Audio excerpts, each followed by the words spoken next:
Doing Grumpy. How you doing, Gothic? Eros, how you doing as well? Glad to have you here. Hope you're having a good one. Hope you're doing. Welcome. Hey, Gothic, Eros, Lunari. How you doing as well? Glad to have you here. So you guys were waiting ever since, even before the YouTube stream. That is the kind of attitude that I like to see. Hey, Silly Goose, how you doing as well? How you doing, Tsukino? Yeah, 50 more way down to go. How you doing? Welcome. Zayne, my man, I don't have the car myself yet. Oh man, my luck was abysmal this fucking banner, dude. I swear to God. luckily, somebody on YouTube, what is it? Hora?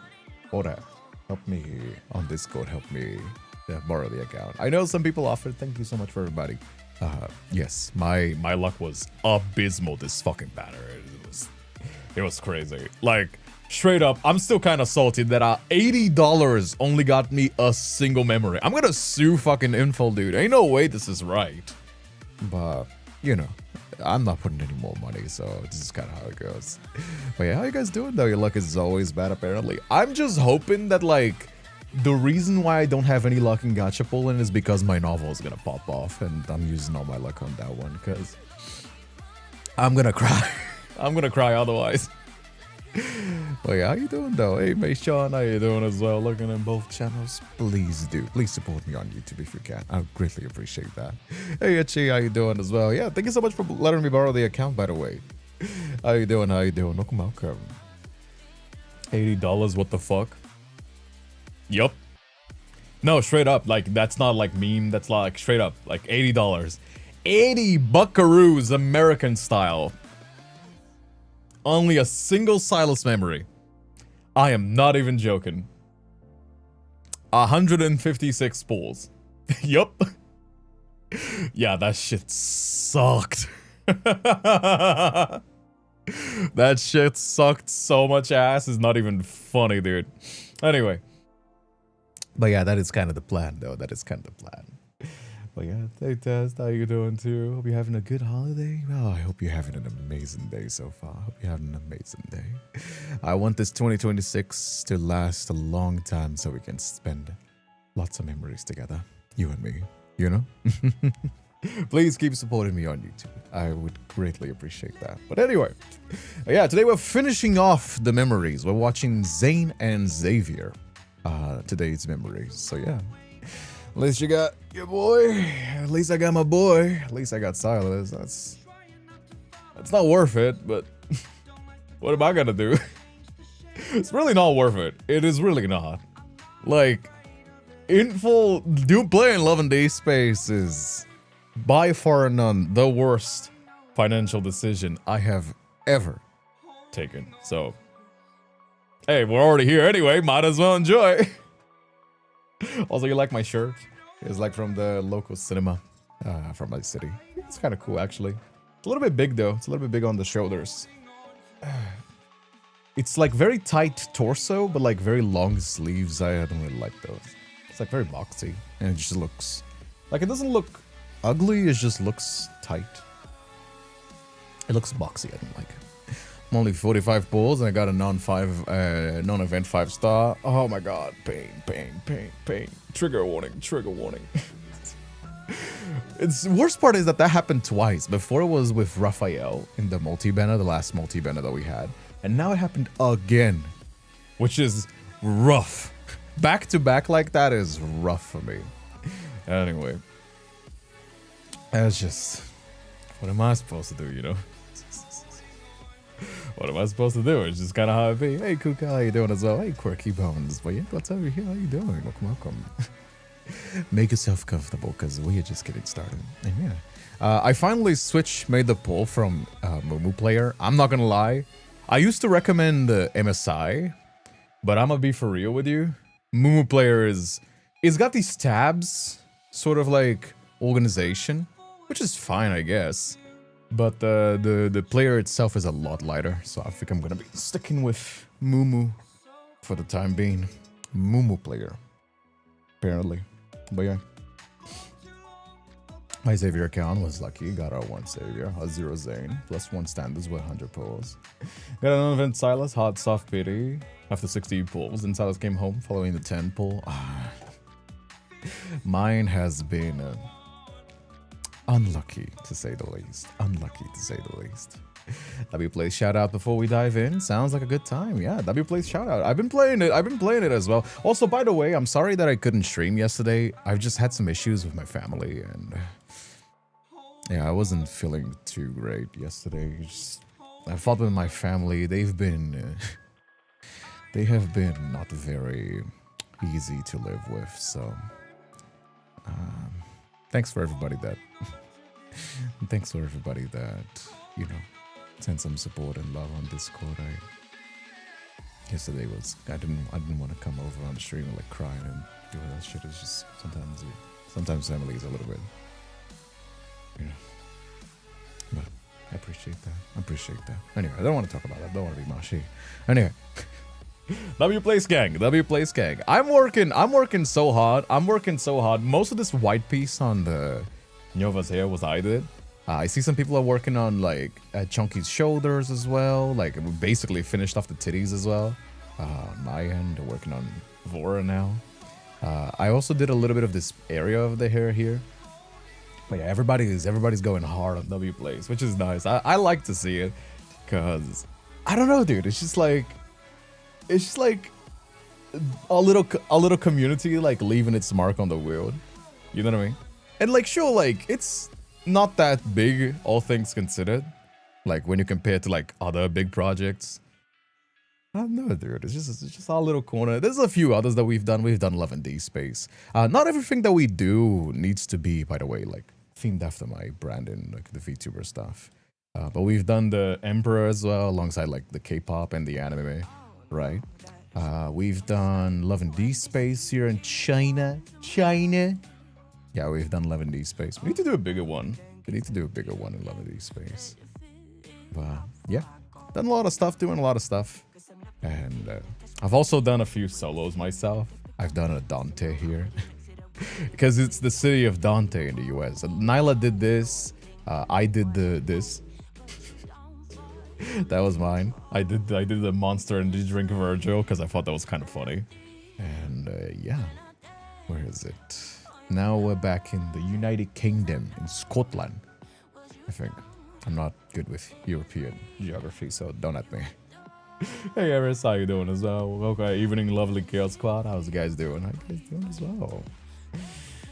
Yeah, spent almost 13k charges on the last day of Christmas event. Yeah, I mean, I always like play it. It's like my attachment to this game is not like, oh, I'm always like playing. Like you can see right now, I have I think like 100 charges because I just played it before the stream. But my attachment to this game is like every day, right? Every little day, either during the morning if it's like a slow day or during the night, I will like drop all my charges. And since I have like a frankly gigantic amount of charges just from like experience, because my level is like 615, my charges are always restoring. Because that's the thing about like this game is that you like playing a lot doesn't mean you play the game faster. It actually means you have to play the game less. It's kind of funny how that goes because like leveling up your account doesn't speed up the charges. The charges are always 30 seconds per charge. So what happens is once you have like a huge gigantic level, aside from like unlocking the colors, all that stuff, which is like free to play, you can buy it, but it's like you can just grind it out. You don't have to play it as often as I do because you start out with a level I think like a 30 or 60, right? And then you play it. Cool. And then like within a few minutes, you're already gonna have 30 or so more charges. So you play it again and again and again.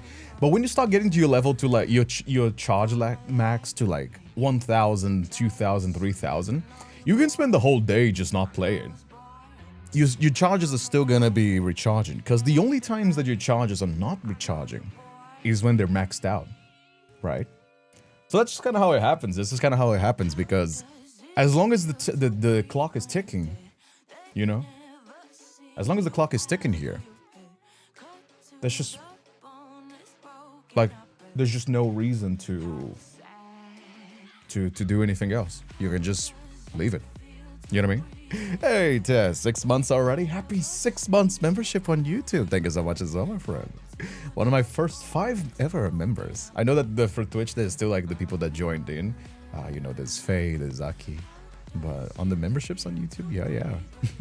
I wish they had that like little badge for like the first people that join in. You know what I mean? The OG supporters. That would be kind of nice. Happy New Year. Happy New Year, Sola. How you doing as well? Arizona, how you doing as well? Glad to have you here. But yeah, that's kind of the thing though. That's kind of that has been kind of my life updates. It has not been great. It's not been great. I don't want to be whining too much. But I think sometimes it shows. I'm the kind of guy that I wear my emotions on my sleeves. So I think some people notice when it's like having some issues when I'm just not that great, like family issues or fighting and you know, like that kind of stuff. So I just like giving an update as well so people like kind of know where I'm at. But I also don't want to be here whining all day. Nobody wants to see a grown man whine. We're like bitching. Nah, you guys are here to like hang out and chill. So that is what we're gonna be doing. Oh yeah, happy late New Year. Happy late New Year as well. Lucky to have found him. Soon to be hubby brought dinner. Oh.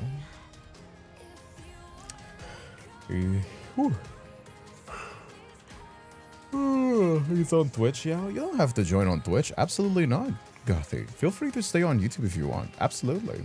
Like, absolutely. I want the YouTube number as well as Twitch to grow, for sure. But, like, you don't have to join Twitch if you want to. If you want to stay on YouTube, I would absolutely say you prefer, you know? There is absolutely no difference.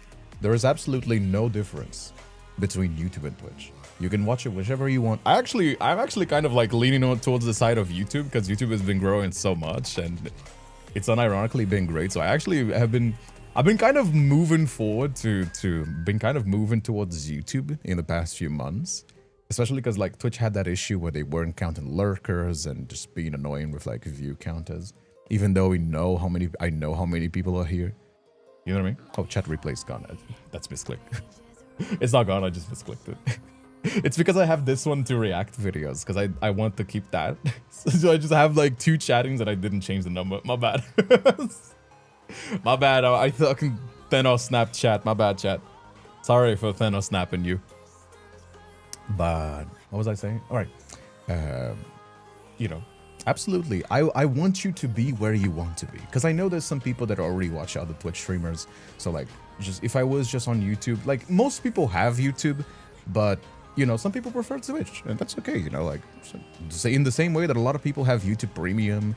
Or they just use YouTube more. By all means, like stay wherever you want, you know, or both.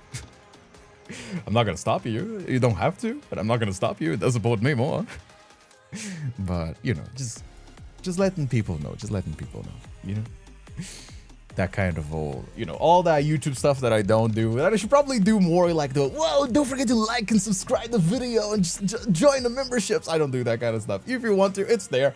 You know. It's there if you want to, but I'm not that. I don't know, like I don't have that dog in me to be like, you know, call to action, monetization, call to action, monetization. I'm just here for the vibes and to give people great content. As long as they're having a good time, then that is good for me. Anyway, let's get to the main meat of today. Who are we doing first? Are we doing Zayne first or are we doing Xavier first? We've already done Raphael, we've already done Silas, and we've already done Caleb. So which one are we doing today, chat? Which one are we doing today? What do you tell me? Xavier, Zayne? You tell me. You gotta be fast. You gotta be fast. Although I do give a few minutes to the delay so everybody can watch it. So everybody can give it in the chat. Don't say it twice, though. If you're saying it twice, then I can see. Yeah. Doing it first. Well, first one's always Silas. But you know. Raphael. We've already watched Raphael. Zayne, Xavier. It's really tied. Xavier. Nope. Wait. Xavier's kind of winning back. Wait. Both my favorite cards. I'm really happy with either. Well, we've already watched all the others, so you know you can always go back and on YouTube. By the way, that on YouTube is where all my VODs are. So if you're new in my community, and I know there's a lot of people new in my community, there was like a huge influx of subs in the past week. If you're new and you want to catch up, you can always just catch up to the VODs on YouTube. So you can watch all the Love and Deepspace, the indie games, the horror, the cooking streams that we do, they all stay on YouTube. So by all means. Hey, Squishy Vamp, how you doing as well? Glad to have you here. Zayne. Oh man, it's tied. Wait, it's really tied. Okay. 1, 2, 3, 4 for Zayne. And 1, 2, 3, 4 for Xavier as well. Oh no, Zayne. Goffy changed her vote to Zayne. Zayne is 5 against 4. Zayne is 5 against 4 right now. Is that it? Oh, yeah, Zayne wins. I guess he wins. So, yeah, let's get to it, shall we? Let me put up my headphone. There you go. There you go. Alright. Where's the volume? Alright, let me volume up. There you go. Alright. Here's my heart. It's the only one I spent all my time. All this time keeping safe.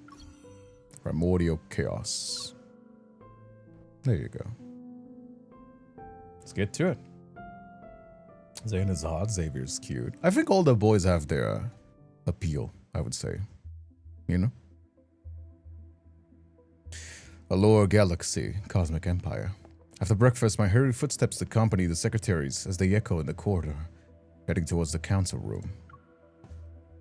Give me the latest report on the rebellion at the border. Yes, Your Majesty.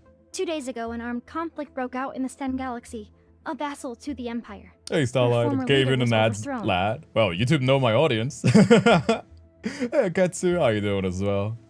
Happy New Year, Happy New Year. The new leader, Helron, has publicly declared succession and is launching an assault on the Empire's Fortress No. 1. Oh, where the stopping the major station there defected during combat and colluded with Sten's forces. Fortress No. 1 is a strategic choke point on the Empire's border.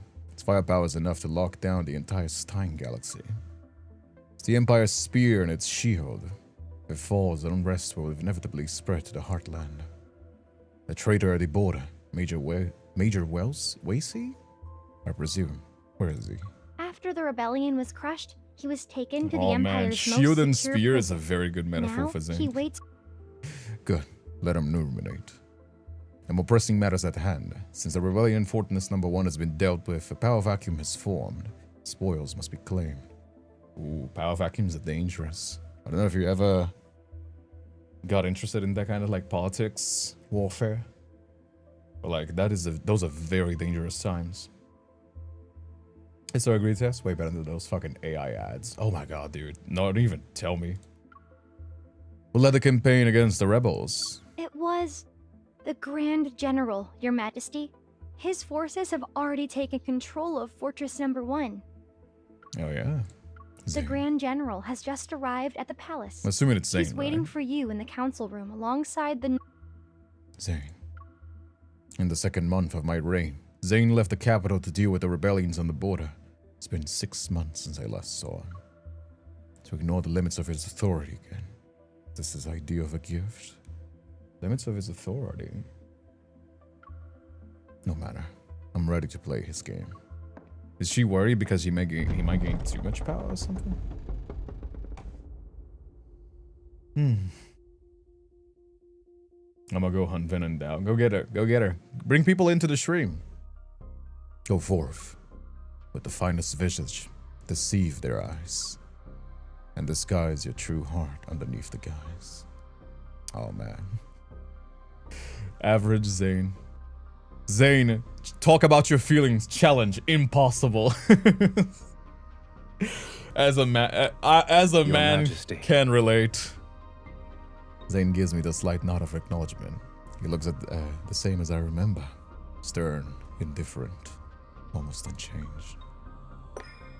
And the watchful, scheming eyes at the core.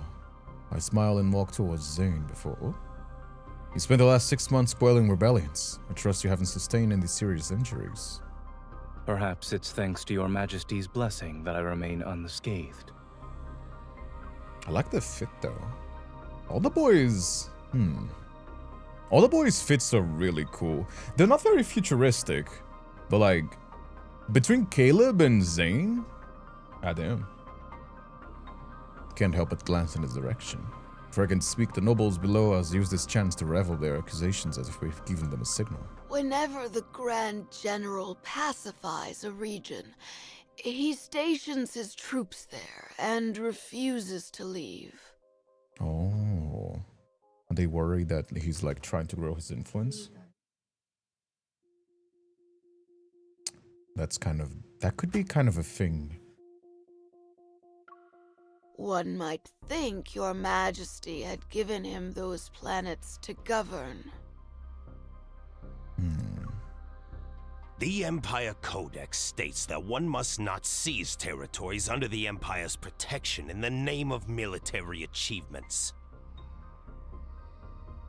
That kind of depends though, because he was like killing, like, if he was like quelling a rebellion, and you know, like rebellions happen, you know, whenever there's like power imbalance, that kind of stuff. But at the same time, like if he's not leaving the areas, that's kind of the All issue. reclaimed territory should be distributed among the nobility by the current ruler. Yeah, but there's also participation as well. And yet the Grand General's takeover of the fortress disregards the Imperial law Hey, Solo. and your Majesty's authority. I Hey, implore Casey. you to punish Sorry, him I'm for late. his Don't worry. crimes. In unison, every noble bows and silently pressures me. They pretend to uphold the law and defend my honor, but they want to drive a wedge between me and Zayne. I look at Zayne, who faintest hint of a smile on his lips. Despite the indictments, he doesn't show any trace of unease. I've seen this expression countless times. I know that Zayne's actions always come with meticulous preparations. The Lord of Star Sector Number 3 allowed his subordinates to invade a vassal planet, plunder its resources, and destroy its starships. Would that not constitute an abuse of power? Oh, bitch. Oh, bitch. Star Sector Number 2 has been underreporting its tax revenue. If paid in full, the arrears could cover the Empire's military budget for 5 years. Imperial law also states that the punishment for such a crime is exile. You bitch. Smuggling for profit, imposing extortionate levies, Oh, he's blackmailing misappropriating them. supplies. They're trying to blackmail falsifying him, production but he's like reports. blackmailing them back. These Being are like, oh all yeah, you capital want to go ban for offenses the ban? We're all Empress gonna be must fucking... We're all gonna be exiled if we're gonna be going back for ban. And I'm the main character, so fuck you. He's like blackmailing them both and being like, well, I'm the main character. You don't even have a picture, so like, good luck. Since all of you hold the Imperial I wouldn't law be in such high be regard, acting like that, let us abide by NPCs. it. I presume there are no objections. I suppress the urge to laugh. When it comes to governing the Empire, Zayne and I have no fundamental disagreements. The galaxy Zayne pacified are safer in his hands compared to these nobles, but still. Kind of fascistic, though. Don't change the subject, Zayne. We're talking about you seizing Imperial territory for yourself. I would call it protecting Her Majesty's territory from parasites. You...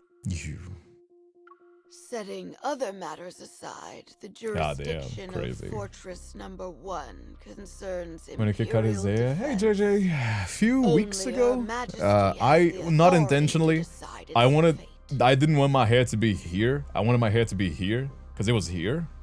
But the dude's Edward Scissorhands McGee over there fucking chopped it. So I'm gonna be having to wait a little bit until I can throw it off to the side like I usually do. You don't even got a picture, sit down, bitch. Exactly, it's like NPC, random ass NPC between him and that rug guy on fucking Caleb's memory. Wouldn't the Grand General's unauthorized takeover be considered an overreach of his authority? That is precisely what I've been considering. Zayne has certainly accomplished a great deal. He has restored the order of the land, yet, in turn, he has quietly amassed more power.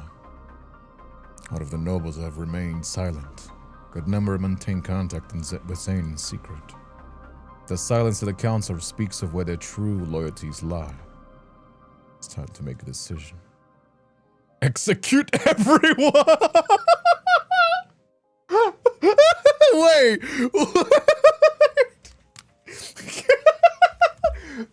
Wait, can I do that? Can I kill everyone? Just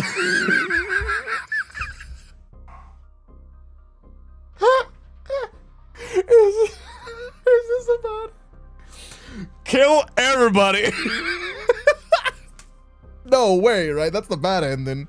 That's the bad ending, but that's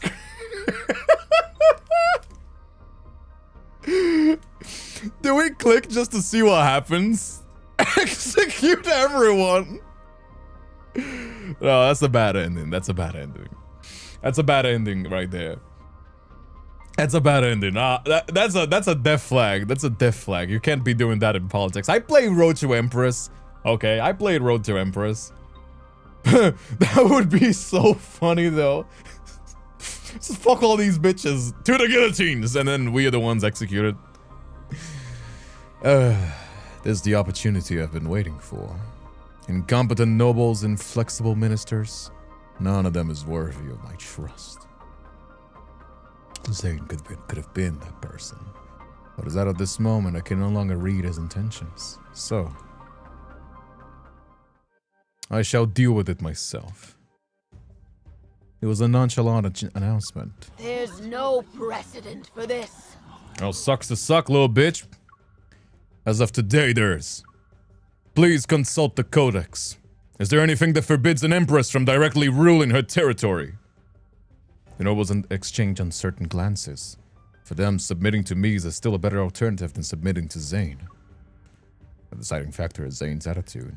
Been closely observing his reaction. Fortress number 1 is yours, Your Majesty. Oh, is he gonna play by my side? I have you to thank for quelling the rebellion, Grand General. And just like that, the fate of the undisputed territory is settled. The nobles' faces fall, their eyes darting between Zayne and me. They're searching for any sign of a conspiracy. Even I feel a flicker of doubt. Zayne truly let it end like this? To keep Zayne in check, this is hardly enough. Reclaiming galaxies is only the first step. I need to gauge Zayne's current military strength in case the worst comes to pass. I will withdraw my troops as soon as possible to complete the process, Your Majesty. Hey, Venom. Been feeling a bit under weather since Christmas, so not fully ready to go back to work full time. Besides, soon to be hubby keeps reminding me that he's Mr. Right for me. That's very sweet. That is so lovely. But, you know, like yeah, everybody has been feeling sick. Even my mom was like super sick. Like she spent the entire day sick. So yeah, there's been a lot of people reporting that. There's no rush. I have other uses for your troops, Grand General. According to tradition, the Empress's coronation ceremony is a months-long affair. It culminates in a grand military parade. However, because of the uprising in the same galaxy, Zayne was ordered to take the main fleet to the border. The military parade was indefinitely postponed. It's time to hold the parade. The location will be Fortress number 1, our newly claimed territory. Zayne. I have no objections. With a radiant smile on my face, I turn to the nobles. You will gather your armies and participate as well. It is settled then. If nothing else, all of you are dismissed. Hey, Vicario, how you doing as well? Before the nobles could react, the guards stationed outside the room enter because of my orders. They escort them out. Faced with the guards' weapons, they can only swallow their protests and leave. Each molds in their own faults. The innocent return home, and the guilty are sent to prisons on the border. Wait, Zayne. I call out to him in a voice loud enough for everyone to hear. Stay at the palace tonight. Hey, yo. She gonna be gouging his trust? His strength of trust. Thrust. I lead Zayne through the corridors as we head to the room that was prepared for him. Did you see the looks on those nobles' faces when I asked you to stay? Suspicious, prying, suggestive. Wanted a good show. They were eager to see what would transpire. I imagine most won't be sleeping well tonight.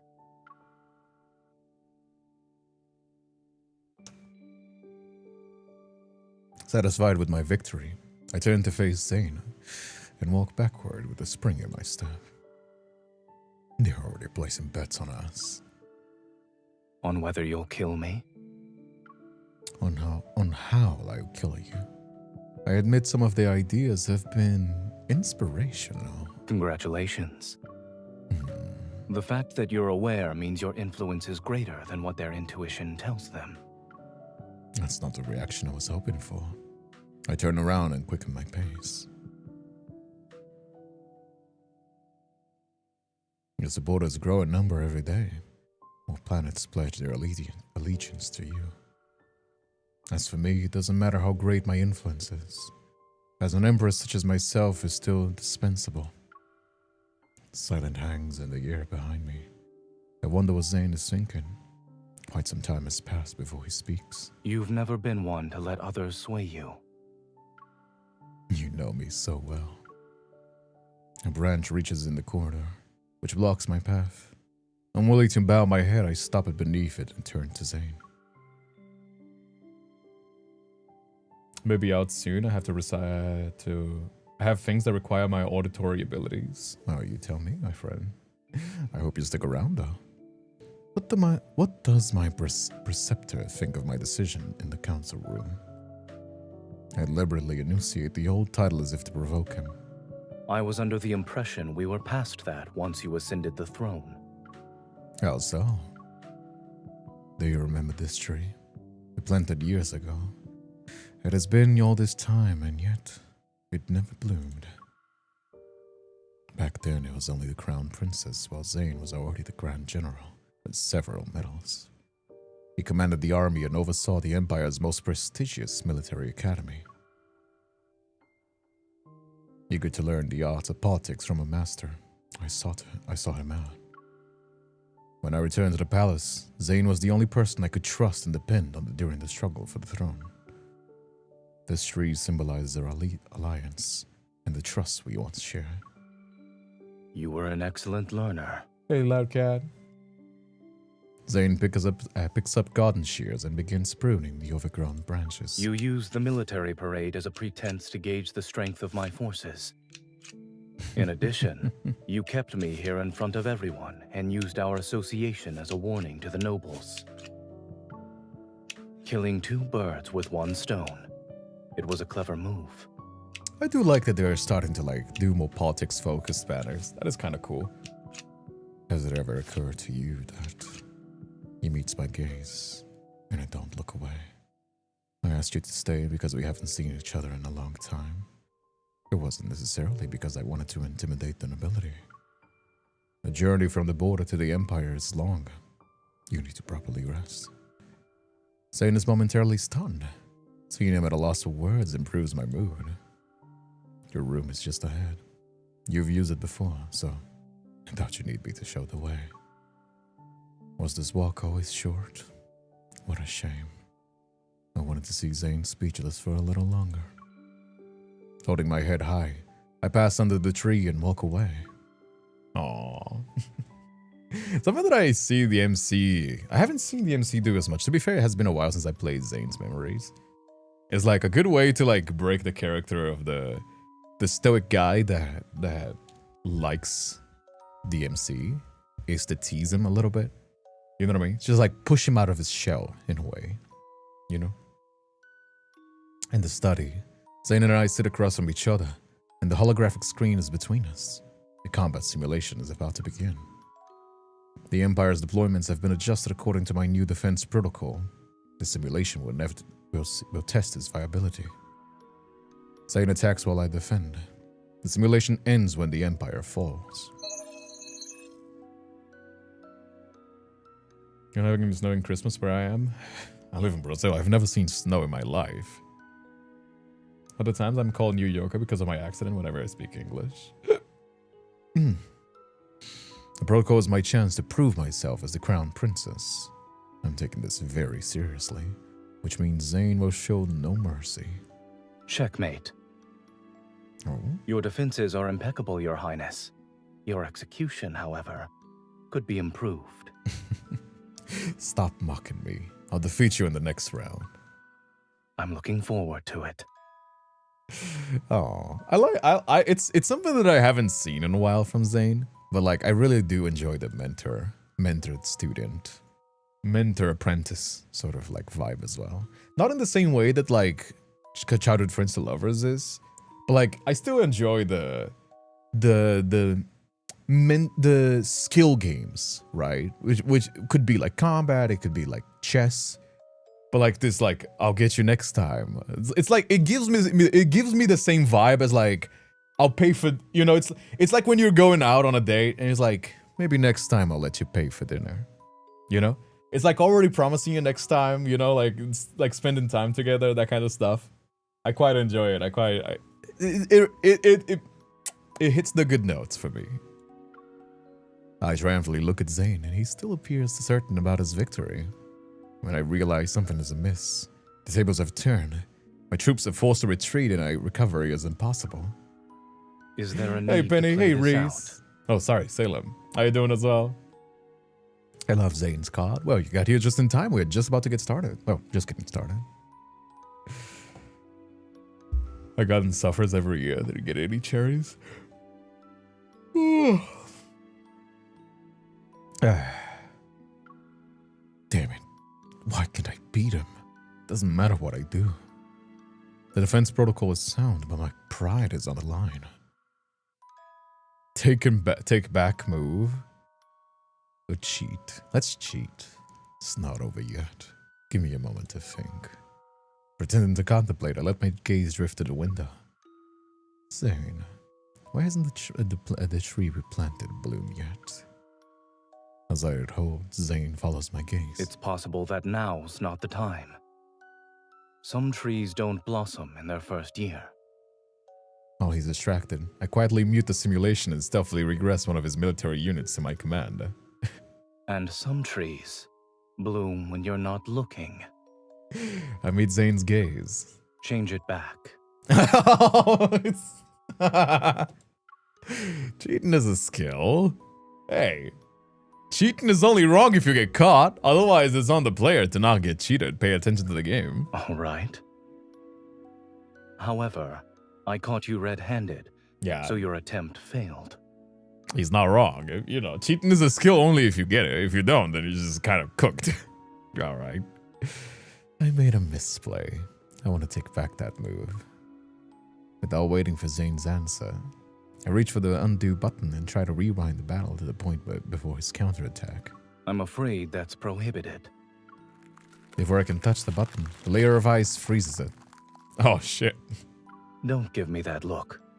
You know, in life there's no undo, so... When you invited me here, you promised me that I could be merciless, no? A little tired. It's not like I need to cheat to beat you. Careful with growing strawberries. They can take over your garden if you plant them in the ground. Really? It's kind of interesting. Can't have Discord because of a bad situation. Well, that's okay. I mean, you're going to be missing out on the Discord server, but, you know, I'm still here on YouTube. Yeah. I'm still hanging out here. Although I would recommend you always check the YouTube for the reminders for the stream so you don't miss out. It is midnight. A brutal score of 12-0 flashes before my eyes. Refusing to accept defeat, I hit the start button again. Your Highness, it's time for me to leave. Zayne stands up, and I grab his hand. Finish this game with me. You can stay tonight if you must. Zayne silently glances at our clasped hands. It would be inappropriate of me to spend the night in the Crown Princess's living quarters. Oh, come on, man. Man. This is where me and Zayne kind of diverge a little bit, because I'm down bad. I'm on the Caleb end of the spectrum where, like, it's just like fucking making out while the dude is just watching in a rug. And I'm just like, come on, Zayne. Come on, put some alcohol in his drink and make him like nightly rendezvous again. And I know that Zayne is very intense. He holds back because of that. But I'm still like down bad. I'm listening to organizing my jewels supplies. At the same time, I got a new storage container. Nice. It's good to keep yourself organized, and it sticks around. Yeah. It's a bad idea to plant it anywhere that is not contained. Well, good to know for anybody that's learning to plant strawberries. Who cares about what's appropriate? You insist on leaving, I'll assume you're just afraid of losing to me. Come on, he's 12. Oh, come on, MC. MC, come on, man. He's 12 and 0. Come on, MC. He's 12 and 0. That's just sad. That is just actually fucking sad, dude. It's time for you to rest. Oh, man.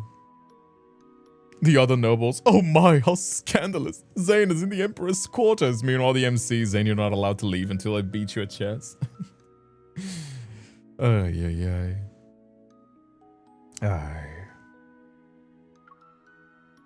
I don't need that.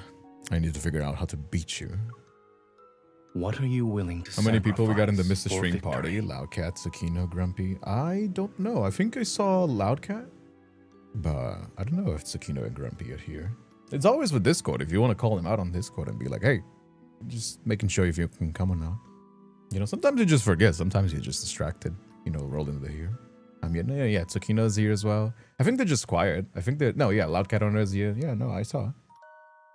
I think they were just quiet today. That's why some people thought they were missing. But if you see somebody on Discord, like, sometimes it happens. Sometimes even I'm just like doom scrolling and I'll lose track of time. So like if you see somebody just like on the Discord and you see that they're missing out of the stream, you just like give them a heads up. It's so close that I can see the reflection in his eyes, still wearing the expression of someone who refuses to lose. Don't think you can trick me into letting go. He taps the screen with his fingers. Here. He's indicating a key strategic fortress, one I have captured early in the game. For a moment, I don't understand what he's implying. To win a war, you must sacrifice something important. Oh?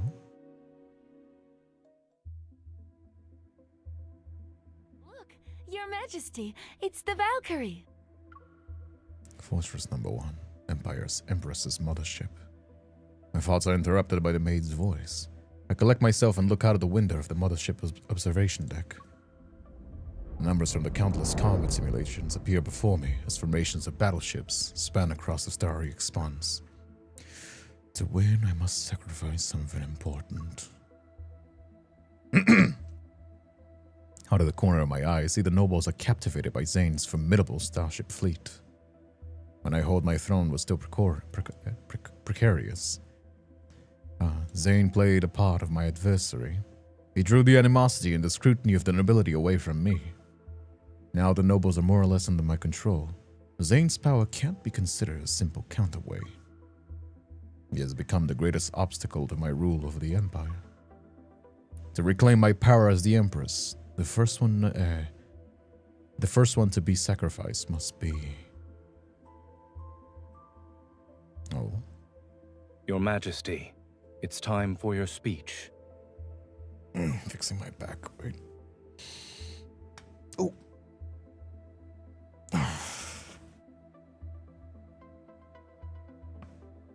Small pop.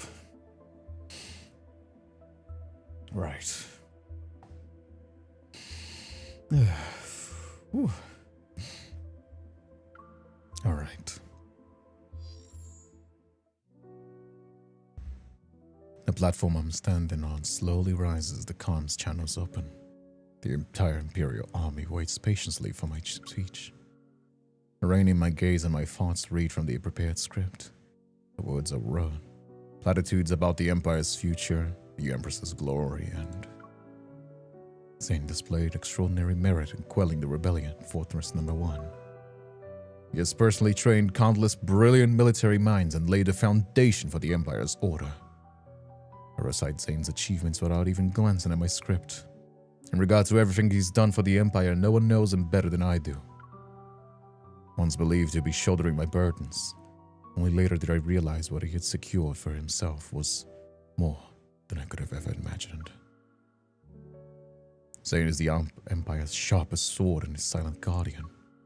Even historians know for their stern conciseness, we're willing to make an exception and lavish extra ink on Zayne's achievements.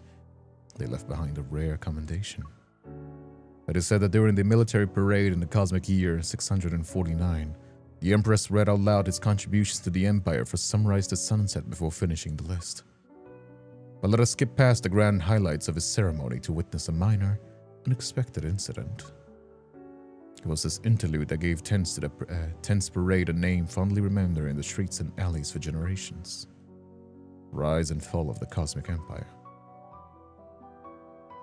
Wait, fall? Wait, is it gonna go bad? With the stars as my witness, I shall bestow Zayne the Imperial Medal on behalf of the Cosmic Empire. Zayne stands before me, his back to the crowd, his gaze rests on me. My fingers fumble with the clasp, but the medal refuses to be fastened. I become impatient and my movements grow clumsy. Zayne slightly bends down and makes it easier for me. His voice is tinged with amusement, and his breath is so close that it almost caresses my neck.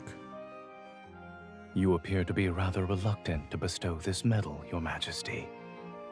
Having secured the pin, I take this opportunity to pat him twice on the chest, a little harder than necessary, under the pretext of smoothing his uniform. You've taken another prize from me. Do you expect me to celebrate with fanfare? In any case, I've prepared a gift for you, Your Majesty. Before long, a sword is brought forth. It gleams with a chilling light. This material is blade silver. Blade silver is a remarkably hard alloy.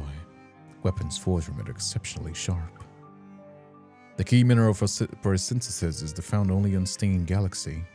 The forging technique is exclusive to their people. What is the meaning behind this gift? Under the watchful eyes of all present, Zayne gets down on one knee. Oh. Blade silver is resilient and unbreakable. I present this sword to Your Majesty in the hopes that the bond between us will prove to be indestructible. Oh. May the Empire grow stronger under your reign. Just get married already. That would solidify the power. The Grand General is swearing fealty to the Empress. Does this mean they're no longer rivals? Will the Grand General truly be content to stand in the Empress's shadow? Amidst the whispers, I lower my gaze towards Zayne. The sword he holds casts a shadow over his face, which obscures his expression. Yet I can see the sheath and is engraved with my favorite flower. Wait, the sword's cast a shadow? Is he holding the sword like this way? Like this way? Like how's the sword casting a shadow? Is he like swording like he's like on a knee, sure. He's like holding the I would assume the sword goes this way. Right? Because you're on the knees, so like okay, I guess. I don't understand how that's like casting shadows, but sure, I guess. Because it's got to be casting shadows on his face. It's got to be at least here, right? I suppose.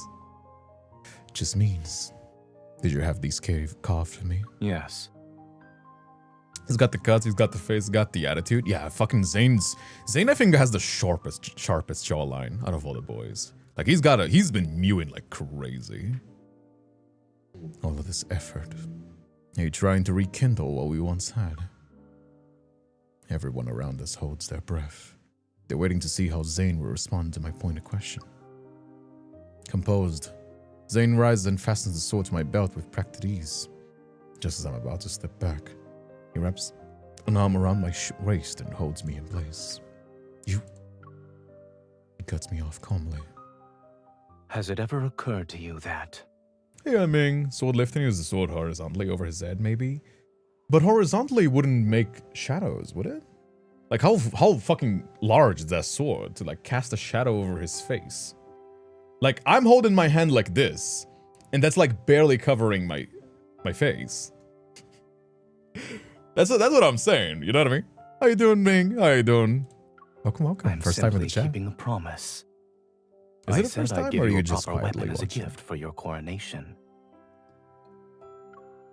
His words catch me off guard. Is this a counterattack for when I told him that I needed to properly rest? The rebellion was unforeseen. I'm afraid I was late by 210 days. Fortunately, you're still willing to accept it, Your Majesty. Shadow doesn't have to cover the entire face. No, it was saying that it was obscuring his face to the point that she couldn't see the expression. So that's what I'm saying. Like, I'm saying that a shadow that covers the face enough to obscure the expression was crazy. You know? Maybe it's just because Your Majesty is so radiant, depends on the lighting, I suppose. 210 days. It had been exactly 210 days since he left. I don't remember if I refuted him. I suppose. I'm a little bit neurodivergent sometimes. I think about that kind of stuff. You guys know. You guys know that sometimes I get hung up on these details. The ceremony became known as the Jasmine Festival. For a long time afterward, the belated gift was called the Empress's Jasmine. So, traveler walking amongst the stars, should you find yourself regrettably absent for one's pivotal life moments, do not forget to bring a bouquet of jasmines. Aww. Details matter. We're like that too. It's like undiagnosed, but everybody kind of suspects. Everybody kind of knows. The military parade had ended. I'm back in my room and staring at my reflection in the mirror. My gaze falls on the sword on my waist. There's an inexplicable irritation in my heart. It itched that I couldn't scratch. I accepted Zayne's gift, but I have no idea what he's trying to imply. There is no need to be upset with the sword, Your Majesty. Let me stow it away in the darkest corner of the cosmos. I promise, you'll never lay eyes on it again. She reaches for it, but I don't let go. It's a beautiful sword. Unconsciously, I run my hand over the sheath. It's embossed with jasmine petals that cool and define. They're like him. Only now do I realize it wasn't the sword that bothered me. It was the way he presented it. He was so composed and assured, as if he knew I'd keep it. Seeing my silence, the maid smiles and presents a beautiful dress. Your Majesty, you manage countless affairs. Can I make a list of the love Empire. interests, then rank them with my cousin with zero knowledge of you lands? oversee every detail. That would be kind of funny. You should take some time to unwind. A ball is being held for the soldiers later. If you make an appearance, I'm sure many will line up to dance with you. You could choose any fine gentleman. Perhaps you'll forget about the Grand General then. She's saying, might as well dip the biscuit, you know what I mean? You seem to be hung up on that guy, that fling.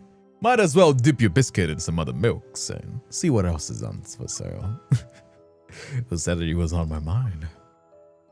My fingertips rest on the last jasmine petal of the sheath as I narrow my eyes. Indeed, I need to unwind. Wait, is she actually gonna go with that? I didn't think she was gonna. I thought she was gonna be like, these guys don't interest me. Wait, is she actually gonna do it? Is she actually gonna do it? When I step into the brilliantly lit ballroom, all conversation cease. Even the music falters for a beat. Filled with awe and curiosity or reverence, dozens of eyes turn to me. Smile, I raise a glass to toast the room. Phrasing kid. Hey, it's true. I'm just saying, you know. Listen, sometimes you just want to wet your biscuit, you know, on somebody's milk, and then just eat it, you know, and that's okay. You know, you're not married. You're not, what's the word? Not compromised. What is the word? It's the word in Portuguese, but I'm trying to find the word in English. You're not committed. You're not committed. You're not in a relationship. You know? I know that feeling. Undiagnosed, but everybody's know before you do. Load of bullocks. I know, I'm just kidding. I don't think I am. Committed, yes. Committed in a relationship, yes. You know? You're horrendous. No, the wording. Good. What are you talking? Yeah, compromise. Comprometido is the word in Portuguese that I was thinking. You know? At ease, everyone. I'm here for a dance, not an inspection. The music resumes and a young officer approaches me. His ears are red. Your Majesty? may I have the honor of this dance? My gaze travels from his earpods to his boots before settling back on his nervous expression. Almost instinctively, I begin to analyze his background, rank, posture, even the tone of his voice, and most importantly, his motives. Then I realize I'm analyzing a young man who only mustered up the courage to ask me for a dance. The maid's words ring true. I've been trapped in the Empire's games for too long. It's time to try some of life's simple joys. Hey yo!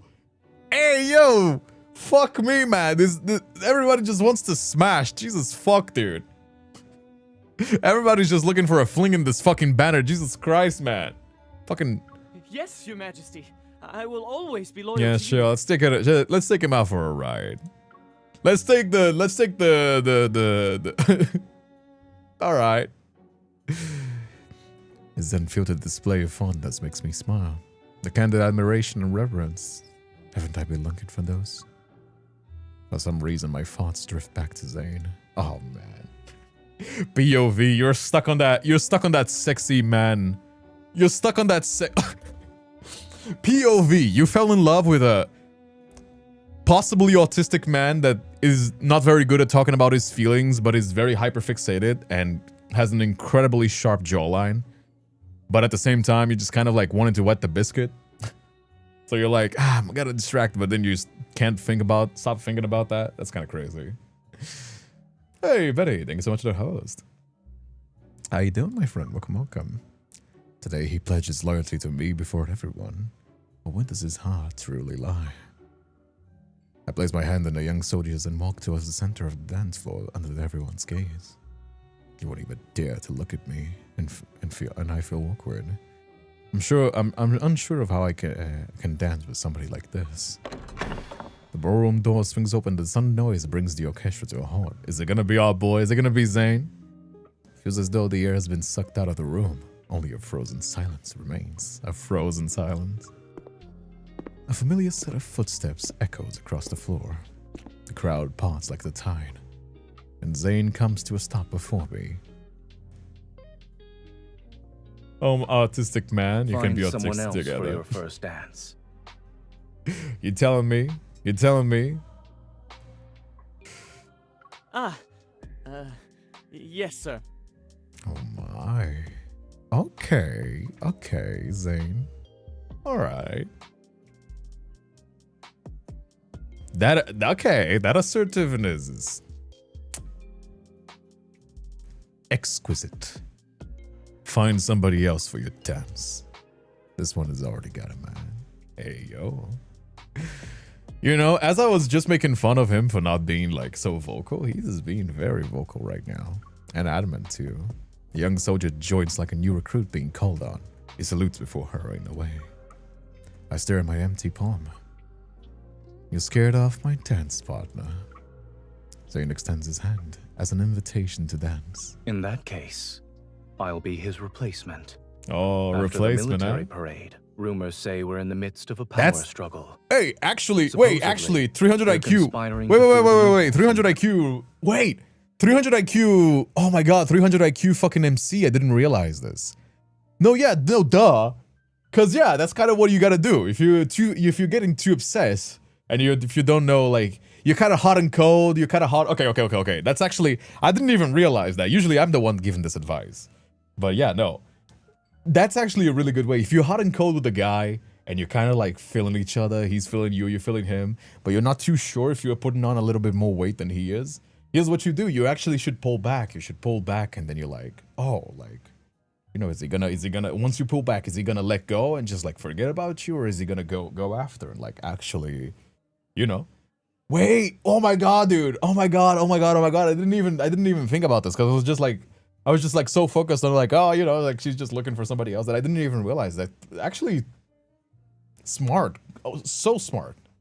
100% so smart. This is the kind of advice that I have given before, like a while ago. I think it was like on the anniversary, August. I think I talked about this in August when we were giving like relationship advice. You know what I mean? Making him jealous. Not jealous. You don't want to make him jealous because you don't want to be disrespectful. You want to make him yearn for it. You want to see like, oh, if you feel, because sometimes it may be just in your head, you know? But if you feel like you're putting on a little bit more distance than the other person is, and you're kind of feeling each other, but you don't know if it's like an equal situation, making the other person go an extra length is a little bit good to sometimes reinforce that, like, desire to be together, you know? Anyway. Claim the fortress as our private property. You know? Those looking to pick not that you want to make sure that he's always running after you. You also want to, like, put some effort as well. Us are but you don't want to be putting all the so, effort. Shall we take this opportunity to reinforce our alliance? But yeah, I'm glad that he's not doing the same thing. I'm glad that he's being assertive, you know? As we move to the center of the dance floor, the orchestra strikes up a melody I know all too well. I look up and meet Zayne's mirthful gaze. Yeah, the truth is that those who are truly yours will stay by your choice, even if you step back. Well, yeah, but you don't want to be always. You also want to be putting on a little effort. That one is only good to, like, every now and then, you know, every now and then make sure that they put in some effort. Used to remember the steps. It's been a long time. This was the first formal dance I performed at my debutante as the crown princess. Zayne was the one who practiced with me back then. During that ball, he took my hand and led me onto the dance floor. With a sea of calculating, suspicious glares around us, he offered me his support and trust. But now, can we even say on one or to each other again? During our dance, I lean in and we turn to speak softly. Might you actually try to find me tonight? Perhaps I simply wanted to dance like your majesty. I don't believe you. It's because I can't bring myself to focus entirely on the dance. You're here to keep an eye on me. You won't let me win over your soldiers. It's a cunning move. How many people were you planning to dance with tonight? Before I process his words, Zayne's hands presses into my waist. I spin with the music and I realize I can only find balance within his grasp. Is he jealous? The music swells to its most passionate crescendo. The couples hold their partners close as they spin and weave across the parquet. The dance floor turns into a swirling vortex. Seeing the side of Zayne is a rare treat. I seize this opportunity to whisper a wicked joke into his ear. I haven't decided yet. Depends on what I can get out of it. Though, my bear, it's so true. You just gotta let them go. Now we're on to Zayne. I bet my cousin will put it on my A to Z tier, S tier. I want to love myself before loving anybody else, to be honest. That is very good. You can't really love somebody else if you don't love yourself. Zayne, you're always had good taste. Why don't you help me pick one? For example, that man over there. He has a family. Oh shit, he's married. He has sworn an oath of abstinence to the stars. Am I supposed to believe that? What about the young soldier from before? I'm so busy looking around that I missed the music shifting to its languid finale. I step on Zayne's foot. The arm at my waist suddenly tightens, and I pulled into his embrace. Oh. What kind of game are you playing tonight? Is there a reason that forbids you from choosing me? Do you want to be chosen? Unable to break free, I met his gaze without backing down. My playful mood is gone. It's replaced by a nameless, irresistible impulse. Are you asking me because I won't consider you? Or is it that you've never given me the chance to? I can see what every single person in this room wants from me.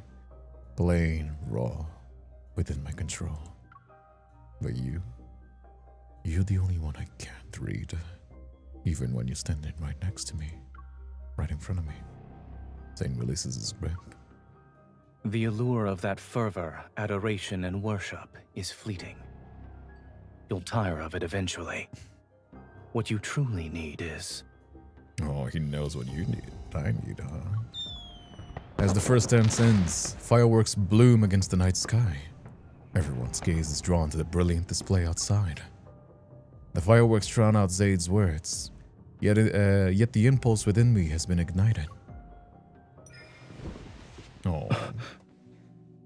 They're really doing, like, they're really cooking with this mentor student kind of way. They are really cooking with this.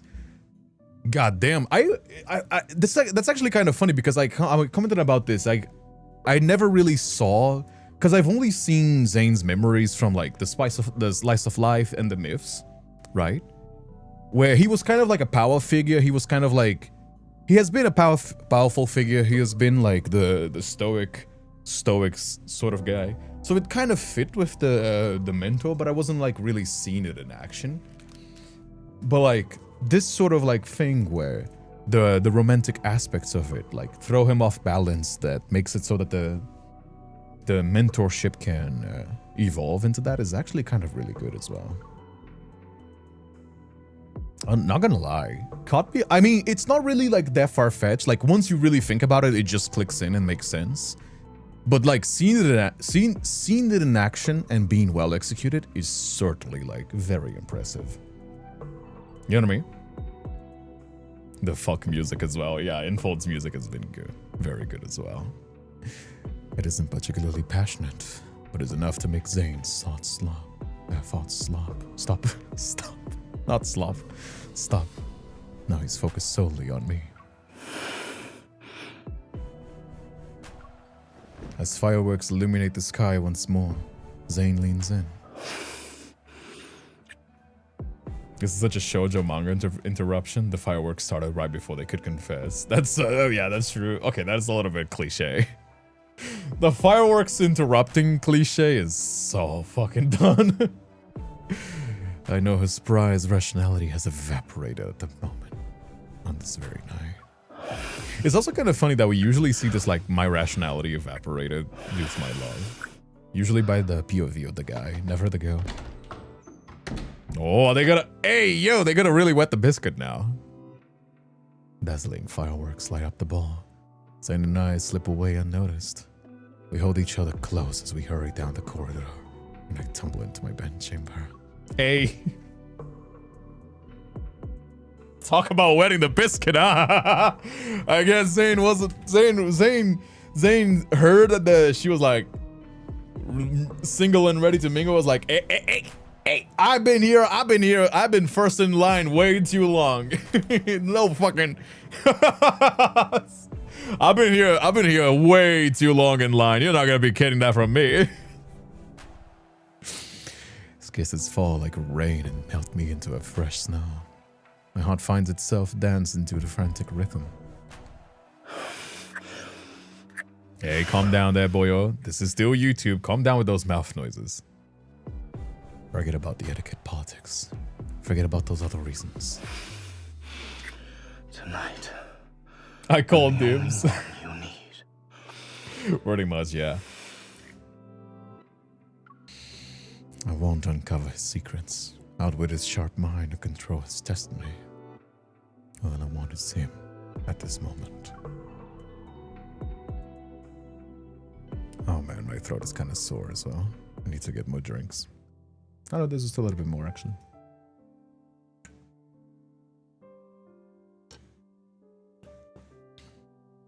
The afterglow of our passion hangs in the air.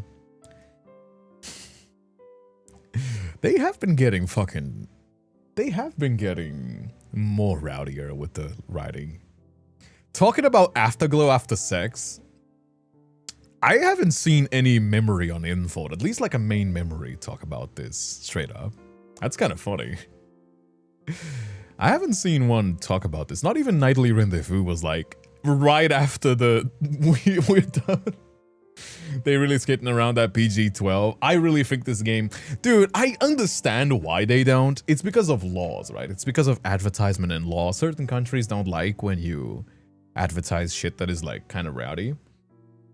But man, I wish they would just make a 16 version of this game so they can just fucking say like you could smell that room. You could smell the room. Just that's what, by the way, that's what the passion hangs in the air mean. As somebody that used to write ASMR and I had to make like safe for work versions for YouTube, this is what that means. This is what that means. The passion, the afterglow of our passion hangs in the air. It just means you could smell that room. We were done and you could smell the room. Which, you know, I'm not going to be one to say I don't fucking like it. But, you know, they're just going up to the line. The line is here. They are right here. Like, this is the line. That's where they're stopping. On that PG-12 rating. They're just like... The line is right here. The PG-12, they're just right there. No, but not even like a hair more. That is so funny, man. That is so fucking funny. That they just keep getting rowdier and rowdier. I mean, hey, I don't mind. I have fun. My mind is blank. Oh man, it was that good. Got fucked silly. My mind is blank. The ornate patterns of the ceiling swim before my eyes, and it takes me a moment to remember. God damn. Okay, Zayne. I mean, I already knew this, but it's still funny seeing it in person. That Zayne is one of the best.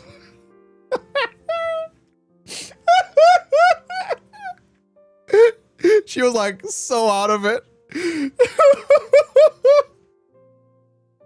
She was just completely out of it. She was just, goddamn. Okay. Hey, stop that. That actually gets me in trouble. Okay, just briefly ASMR. Okay.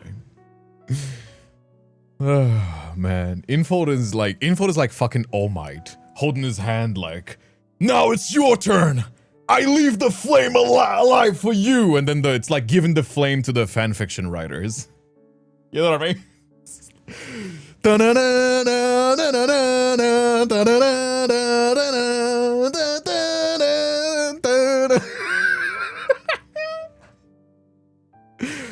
Zayne is asleep. He's breathing deep. However, his brow is furrowed, as though he's troubled by his dreams. What are you thinking about? Oh, pat. Fuck so hard you forget where you are. That's when it's good. God damn. That's when you know it's good. I smooth the worry from his forehead, but then my bracelet abruptly buzzes against my wrist. My secretary's calling in the middle of the night. I feel my eyebrow twitch. I clamp a hand over the bracelet before I can wake Zayne. For some reason, a sense of foreboding rises in my heart. And All Might deflating in the background. Yeah, there's something deflating, alright. I'm sorry. I slip out of the bed as quietly as possible. Leaving the bedchamber, I answer the call. Your Majesty, we just received a confession from Major Wace at the border prison. Go on. Major Wace has confessed that the mastermind behind the Fortress No. 1 rebellion is the Grand General. Wait, really? There's only silence. Keep going. According to Major Wace, the Grand General had long coveted Fortress No. 1 as a means to expand his forces, and had been contacting him frequently in private. There you go. During Sen's rebellion, the Grand General promised him a substantial reward and a promotion. He persuaded him to abandon the fortress and defect to Sten. But the Grand General went back on his word and arrested him for treason. As a result, Wace decided to tell us everything. Conspiracy always seems so simple once it's laid bare. When I return to the bedchamber, should I confront Zayne? Lay the cards on the table? Or should I kill him? Wace refused to speak about this defection since his arrest. Yet after all this time, the first words out of his mouth were accusing against Zayne. How credible is this confession? My thoughts churn to chaos. However, one thing is clear. I have an opportunity. Regardless of the truth, this is all that I need to topple Zayne from his position. I won't have any rivals left to challenge my authority, and the concept of balancing royal authority can be erased from the Empire's history. But I touched a red mark on my neck. It's where the warmth from Zayne's touch still lingers. Your Majesty. Oh damn, she left Shall we hickeys and everything. continue with the investigation? Investigate discreetly. And do not alert Zayne. Understood. The fandom approves of Venice's cousin's taste. When the morning arrives, it isn't birdsong or sunlight streaming into the bedchamber that wakes me. Rather, it's the warmth of Zayne's arm against my back. I turn and see he's already awake. No. Good morning, Your Majesty. I don't think the Grand General is supposed to say good morning to his Empress in a place like this. Doesn't it lend credence to the rumors that we are conspiring for power? I note a hint of a smile on Zayne's lips and glare at him, pressing an exasperated, oh. What do you think, is Zayne a traitor? I think he was playing double, I think he was playing double agent for us. That's what I think. He's sacrificing our trust so he can play double agent and lend credence to the guys so he can play in our favor. Well, for one, the only reason why I'm saying this is because Zayne is the MC and Infold would never make Zayne a bad guy. But he's also, he also did hint that you gotta sacrifice something new, important to make sure you win the war. So you know, as if on cue. A knock comes from the door. My headache worsens. Your Majesty, the foreign minister is waiting for you at the door. Halron, the Stain Galaxy's leader, would like to negotiate. The day before nightly rendezvous, I got on all fours. I felt so lucky. I turned to look at Zayne. He's already getting out of bed and calmly putting on his shirt. His bracelet beeps. After fastening the last button, Grand he raises General? the wrist. Where are you? The foreign minister is looking for you. The Stein Galaxy's leader, Halron, has requested to begin negotiations with the Empire. Understood. I'm on my way to the council room. Everyone's gonna be bloody. Zayne's conspiracy. Given the urgent situation, there's no time to worry about appearances. As you wish, Your Majesty. Your Majesty, Grand General? Hey. What are you... Hey, yo. This is convenient. I'll ask the people I sent to find the Grand General to return at once. It's like, anyway, just continuing on. Nice save there. Nice save, NPC. That was a nice save. 15 minutes ago, we received the latest intel. Stein's forces have arrived at the edge of the Allure Galaxy. Anyway. The rebel leader, Halron, is leading the delegation. He's bold. To leave Stein after his scoop. Has he already stabilized this position? There are still many within Stein who oppose Halron. The main reason is his regicide and usurpation. That's why he's desperate to find an external enemy. He needs to convince his people that he's not a usurper. Rather, he simply replaced a weak, incompetent leader. So this enemy is the Empire. Me. I turn to Zayne, who stands before the holographic map. You're well informed of their internal affairs. I'm merely doing my duty. Zayne zooms in on the map. He's focused on the current position of Halron's fleet. Halron's fleet has adopted a battle formation. They're ready to open fire at a moment's notice. Your Majesty, these negotiations might be nothing more than a formality, but many of the smaller galaxies affiliated with the Empire are watching. The best course of action would be for you to appear in person.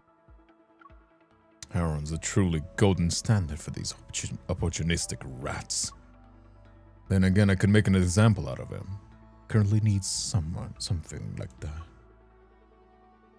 Hey, and Shlunk Corona, how you doing as well? Is that Zayne? He was finding this suit as well. Yeah, he's I'll awesome. Go. I faced Halron The on maid, holy battlefield fucking before. reeks in here. I'm Oh, hey, Grand General! Oh, hey, Grand General! Empress, how you guys doing? Stop getting distracted, chat. Stop getting distracted. Yes, Zayne has a very high sex drive. We know. There's a whole video essay, like a 2-hour video essay explaining this, okay? It's nothing new under the sun, okay? Just calm down there. Anyway. It's a plausible reason. However, considering the classified report I received last night, I can't help but suspect Zayne might be colluding with Halron in secret. If galaxies are waiting to see my response, then why should I hide behind the Grand General? We'll go together. Besides, the situation is volatile. Who knows? This might be the last time we ever see each other. Zayne chuckles softly, but he quickly composes himself when he returns and turns to his subordinate. Select a suitable battleship and ensure the escort fleet is ready for battle. Be prepared for any contingency. Yes, sir. There's no need for that. We'll take the Valkyrie. I'm familiar with its specs.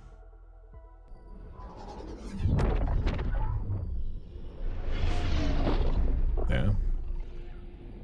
The diplomatic fleet consisting of the Valkyrie and several escort spaceships departs from the Fortress Number 1.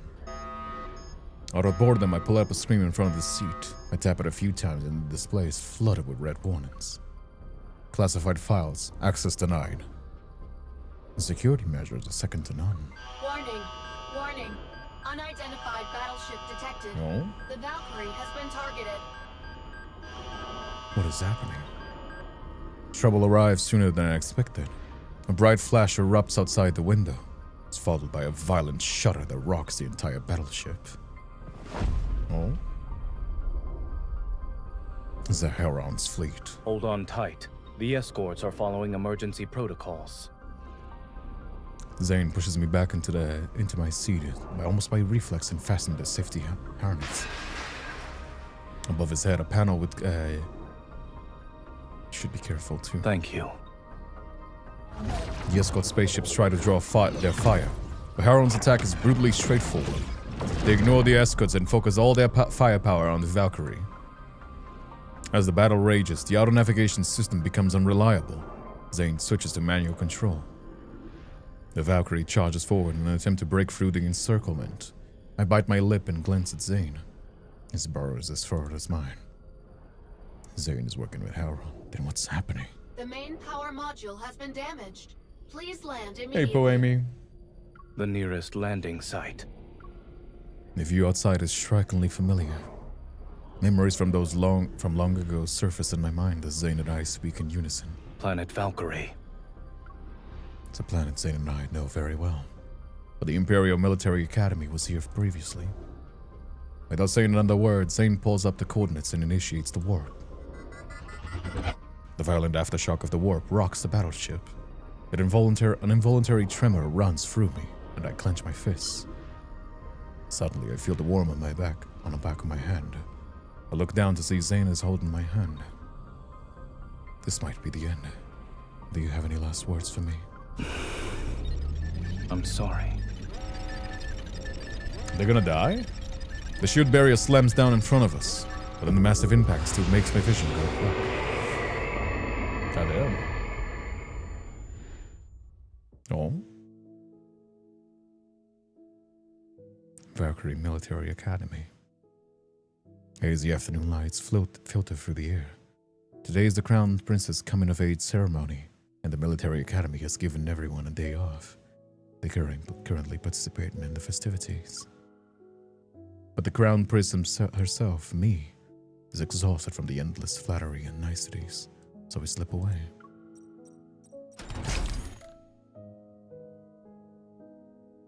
This is the only time the hangar is empty. I duck inside the ajar gate, rows the train, and I venture deep into the cavernous space.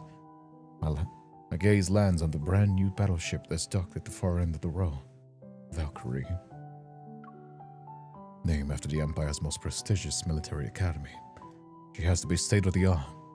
Let's do a test flight at least.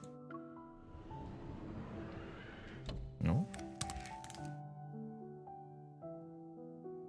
I open the hatch, hop into the pilot's seat and peel the protective film from the console. Then I pull out a fingerprint mold. I went through so much trouble to get this fingerprint from Zayne's sunglasses. It better work. I press the mold against the ignition panel and the authorization light flashes green. Ecstatic, I pat the pilot's seat. I knew Zayne's fingerprints would work. Oh? He has glasses as well. Where are you running off to, Your Highness? Huh? Just as I'm about to fire up the engines, I fly off into the thrilling unknown. Zayne's voice cuts through the speakers. Zayne, my preceptor, subordinate and bane of my existence. The guardian of record listed on the Academy registry until today. Staring at me through the screen, he's standing before the battleship with his sunglasses on. How he figured out I was here is beyond me. Steeling myself, I jab the ship's comms button. I'm ready to project the unwielding authority of a mature crown princess. Move aside, otherwise I will run you over. Zayne smiles. Be my guest. But if you fail to silence me, I'm doubling tonight's lesson on tactical deployment. I slump back into the seat. Grand General, you're the one of the Empire's priceless treasures. Would anyone dare lay a hand on you? Not ready to admit defeat, I slam the comms button again. Not going anywhere. I'm tired. Surely I can nap here. Good afternoon. That was enough. I close my eyes. A moment later, I feel someone sits down beside me. Your breathing tells me you're pretending to be asleep. Says who? You woke me up. What are you going to do about it? I can put you back to sleep if you'd like. Why does that sound scary? That won't be necessary. Yeah, you were the one fast asleep by the time we... A mischievous idea, oh? The light is too harsh. I'm borrowing these. I rest my head on his shoulder, but it's not enough. I pat his chest. What a nice pillow. I'm borrowing this too.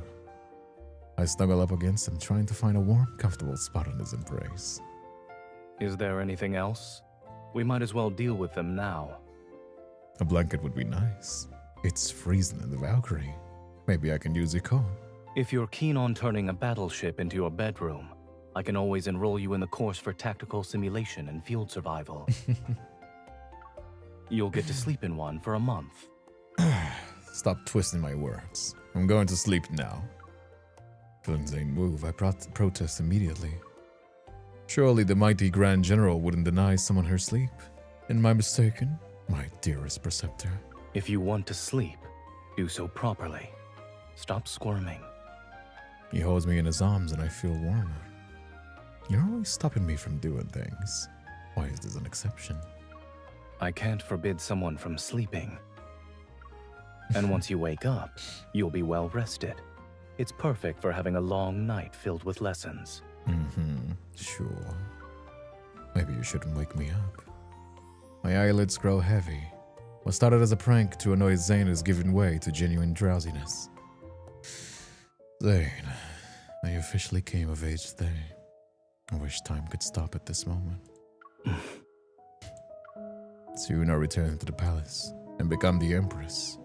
But Empress has a lot of power, and you have your own authority.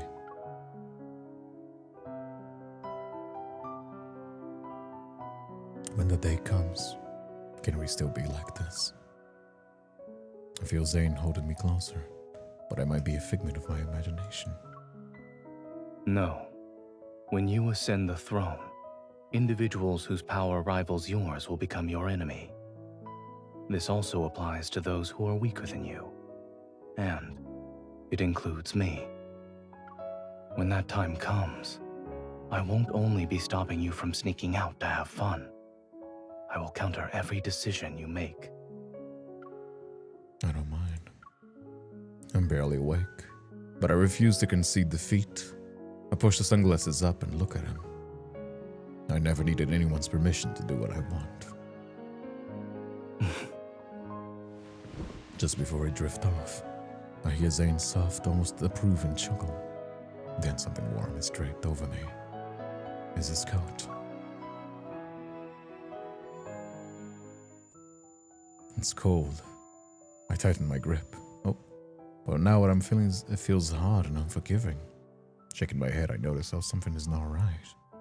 I open my eyes. Zayne's coat covering me. I'm lying in one of the Valkyrie's plush seats. Above me is the battleship's damaged hull. Memories of Eros' attack flood my mind. Fully awake, I realize I was dreaming. What was it about my coming-of-age ceremony? Many years have passed since then. I slowly sit up. Zayne is at the pilot's console and calibrating the battleship's systems. From the window, I can see night has fallen. Gird your loins? Never How are heard you that feeling? one, actually. My shoulders are sore. You don't have external wounds. However, you should drink something to replenish your energy. I take the bottle from Zayne and return his coat to him. Seeing that I'm alright, Zayne turns back to the battleship's system. His back is exposed to me. The sword he gave me is within arm's reach. The truth is, after my coming-of-age ceremony, I had countless opportunities to get rid of him with the most underhanded of means, but I never did. It's because of his victories on the battlefield. He's my most capable subordinate, and I take a sip of my drink. Because of these acts of kindness that I have nothing to do with power. The main power module reboot has failed. We're stranded here for now. The comms module wasn't badly damaged. It's already been repaired. Zayne accesses the comms channel and connects to the Imperial Central Command. A familiar voice comes through. Your Majesty, are you alright? I'm well. What's the current situation in the Empire? The secretary quickly briefs me on what's happened since our emergency landing. War had broken out at a terrifying speed, but the military launched a counterattack based on the contingency plans we had left and kept losses to a minimum. The readings show that Valkyrie's power module is severely damaged. Should we dispatch a fleet to retrieve you? Anyone who wants to approach planet Valkyrie will have to navigate an active war zone. It's safer to remain here. Yeah, they're basically gonna give their location away, if they do. All they're gonna do is just give away the location to the vulnerable. Like, it's better if they just, stay undercover. The planet was decommissioned during the defense reforms I spearheaded. But its basic defense systems were never dismantled. It still retained some capacity for stealth and counterattacks. They'll issue commands from here. What I need you to do is leak a report through Heron's ambush failed, so we're safely returned to the capital. The Imperial Army will make Heron pay. Understood, Your Majesty. As I speak, I watch Zayne's reaction. If he's truly colluding with Heron, then this would be the perfect opportunity to find out.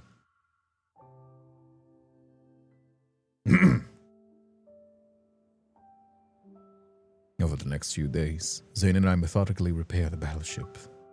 We reactivate the Academy's decommissioned service bots and take up the residents on the old dormitories.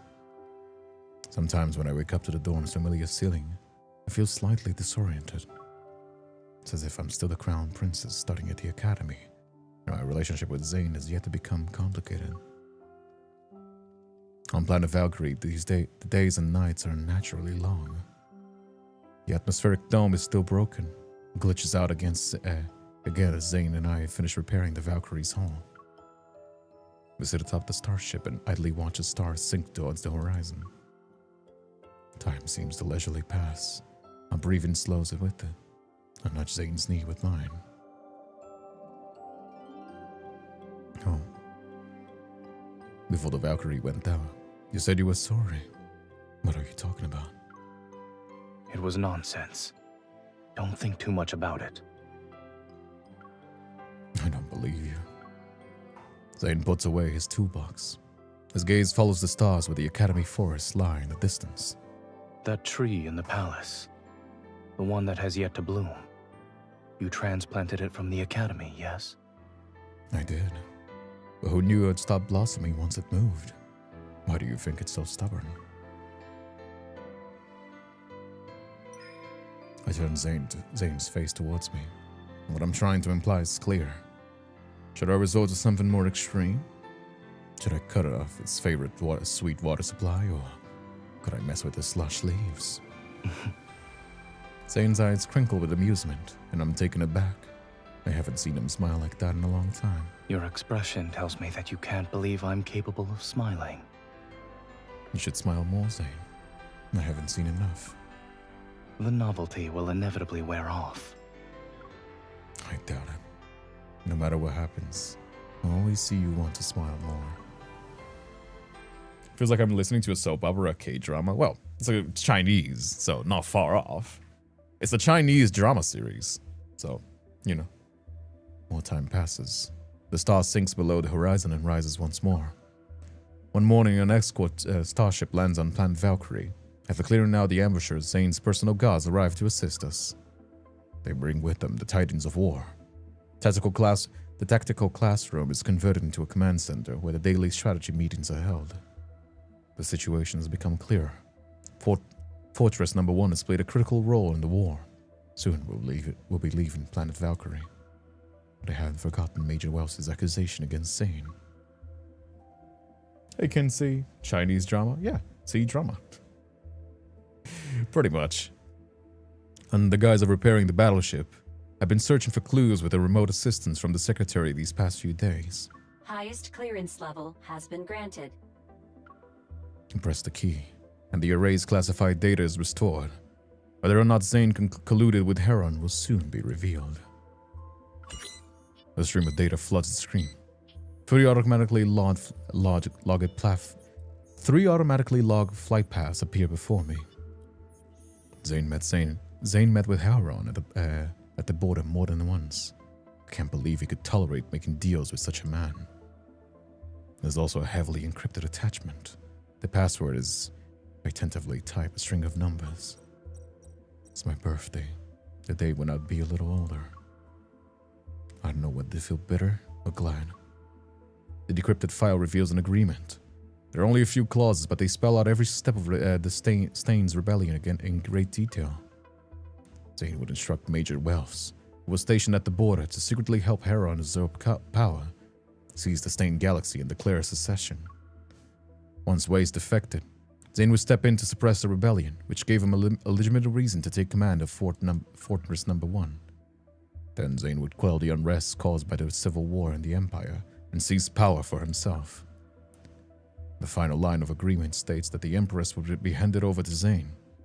He'd take her life and to ensure that she could never oppose him again. Oh, he was betraying us. I still think that he is like playing double agent. The star has fallen, so you've been plotting against me this whole time? Assuming this is true, I no longer need to waver about standing against Zayne. Begin immediate preparations for a military tribunal against Zayne. Yes, Your Majesty. Everything will be set in motion once we leave planet Valkyrie and return to the Empire. What are you doing? I hear a voice behind me. My hand jerks it as it switches screens and disconnects the comms channel. No. Zayne walks in. I avert my gaze. Not wanting to look at him, I respond half-heartedly. I'm looking around, killing time. Is the Council of War over? Zayne nods and takes a pilot's seat. It's only then that I realize that I switched the screen to a combat simulation. Were you waiting for me? Wordlessly, I sit down and press start. I choose the defendant's side, as usual. The simulation begins. Zayne's primary target is a strategic fortress. The fortress's defense is sluggish. It falls to Zayne in moments. I'll let you have it. That's a new excuse. I flawlessly counter Zayne's subsequent attacks and let him believe I made a careless mistake. Patiently, I set a trap that spawns the entire board, and finally... I suppose I lost. Yes, it's about time you did. I stand up. A resolve that doesn't falter is needed to defeat Zayne. He once told me that for the sake of victory, one must sacrifice what matters the most. At long last, I've made up my mind. I'm determined to turn the tide of war. This means I'm determined to sacrifice Zayne. The uniform stay on. The uniform stayed on. They already did it. It stayed on. The Empress would be handed over to Zayne. Could be seen as Zayne's taking her ass as spoils of war. True. The war between the Empire and the Stained Galaxy intensified. With Zayne leading the military, Heron's forces crumbled. We received a report from the front lines. Heron has been captured alive and is being held in a border prison. Despite the trouble he's caused, Zayne and I have a strange unspoken agreement to never mention his name again. 2 days later, the Valkyrie's repairs are complete.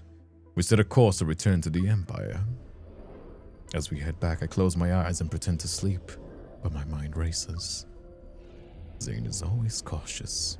To ensure I deal a decisive strike, I need more evidence.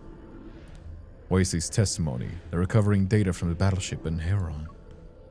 Nothing would carry more weight than a confession from the leader of the Stained Galaxy. I can't afford to keep delaying things. I must see him in person. Caution our distance to the border prison. I pull up the navigation system and change our destination. Oh? You've changed our course? I'm going to interrogate Heron. You can leave that to your subordinates. Our current priority is to return to the Empire so all the factions can see you're safe and sound. I let out a cold laugh. My voice drips with sarcasm. You don't want me to go? Are you afraid of my Heron might tell about you? Suddenly changing our course was a calculated move to catch Zayne off guard. And Zayne, a master in handling emergencies, is uncharacteristically silent. You should address me as Your Majesty. I thought this was a PG game. Oh no, it's not. It's 12 plus in some countries. I think it should be 16, but that's just me. After the Valkyrie lands at the border prison, I activate the battleship's internal comms and summon Zayne's personal guards. Secure the Valkyrie. Unless I give the order, Zayne cannot leave the battleship. No one is allowed to approach him. The guards freeze and I look at Zayne, the Grand General they always served. You didn't hear me? The air grows cold that it feels solid. A moment passes before the guards slowly surround Zayne. If you fail, you shall share the burden of his guilt. I look at Zayne again. He shows neither anger nor panic. He didn't even ask what crime I intend to charge him with. My decisions will never require his approval. Oh. Wait, is this the tomorrow Catch-22 scene? This is that render, isn't it? Heron is brought in. There isn't a scratch on him. I suspect that he surrendered to the Imperial soldiers with little to no resistance. You're a smart man. I'm only gonna ask this once. The smuggling of weapons between you and Zayne. With someone like him, honesty won't get you anywhere. Put extra stress on the arms smuggling and watch Heron's reactions closely. Did you approach Zayne first? Or did Zayne contact you? How did you find out? He came to me, of course. Your Majesty's rewards weren't enough for him, so he decided to fill his own pockets. I see. So you have no idea what the agreement was about. I deliberately substituted the coup with the smuggling and didn't even notice. Does it matter? Isn't it better to let a misunderstanding work in your favor? Your Majesty, you can order me to testify against Zayne. I am here to serve. I promise you won't regret it. As if I would trust a rat. Hey, Dara. I can already see Tatara's here. He's trying his best to persuade me, but I don't hear a word of what he's saying. If Aaron knew nothing about the agreement, then where did the hidden document I found come from? Trembling like a leaf, Wasey's cowering on the floor before me. There's not a single trace of the major he once was. The Grand General's treason. I don't know anything. This is your own confession. Yet you claim to know nothing. I don't have all day to play games with you. Or you would rather have a little chat with Zayne. Wait, I'll talk. Mentioning Zayne's name is enough to make him deflate like a punctured sack of flour. He tells me everything. Eros just trying to save his ass. MC so sly. But yeah, that's just politics game. That's like politics drama. That's what I was like thinking about like Star Wars. Because like Star Wars is fun about like the thing as well. But there's also a little bit of politics in between, right? And like this is the kind of play that like the webs of power. Road to Empress is like a great one, but webs of power, blackmail, you know what I mean? Like indirect fights, that kind of stuff, like white elephant gifts, that kind of stuff. This is how you'd like write this sort of story. You know what I mean? Anyhow.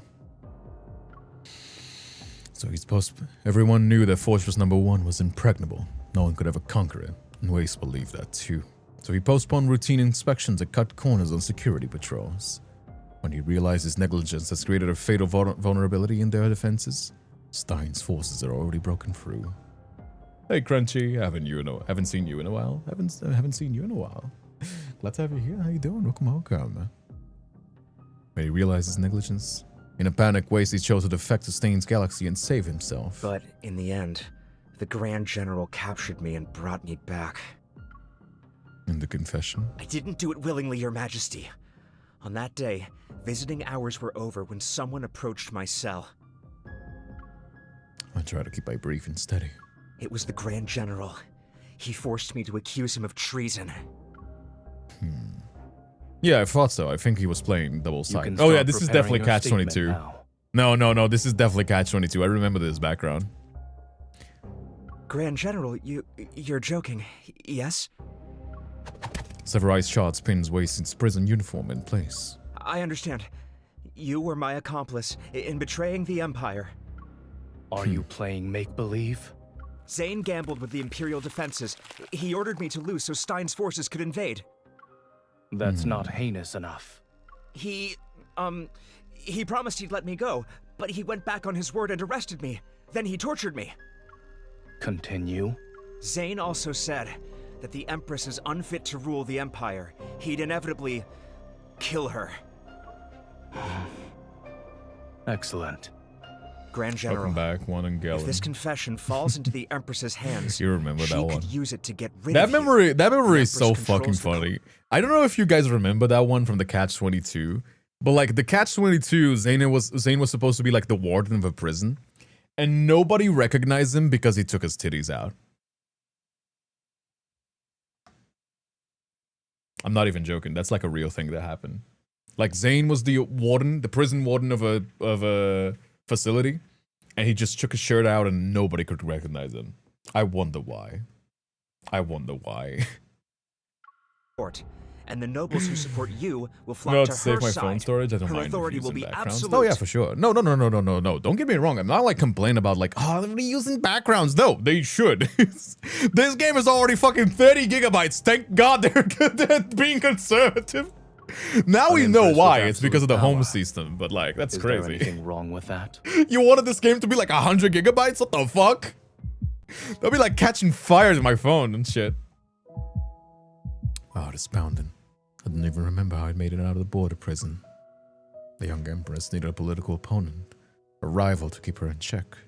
If he wasn't Zayne, then it would be one of the nobles who was watching her like a hawk. Zayne was the person she knew and trusted the most. With him, she could sit securely on the throne. Yeah, I told you, that's what he was doing. He was playing double agent so he could, basically, he was playing double agent so anybody that would defect the Empress would go to him instead, and then he could take care of it. That's why you do double agents, right? Of course, that's like dangerous, but you know. Did you not do the free update, the date feature in the game? I did, of course. So there's only one solution. Once the giant was brought down, the Empress could rule over a unified empire. For a moment, I remember the combat simulation aboard the Valkyrie. Did I actually defeat Zayne? Your Majesty, an urgent military report has arrived. The secretary hurried towards me, and I grabbed her arm. Immediately cancel the military tribunal for Zayne. Your Majesty, it's too late. The military has already announced charges of treason against the Grand General to the public. The entire Empire knows the Grand General has betrayed the Empire. And you. The evidence the military received could only be provided by Zayne himself. He sacrificed his own reputation to give me the one gift I've always wanted.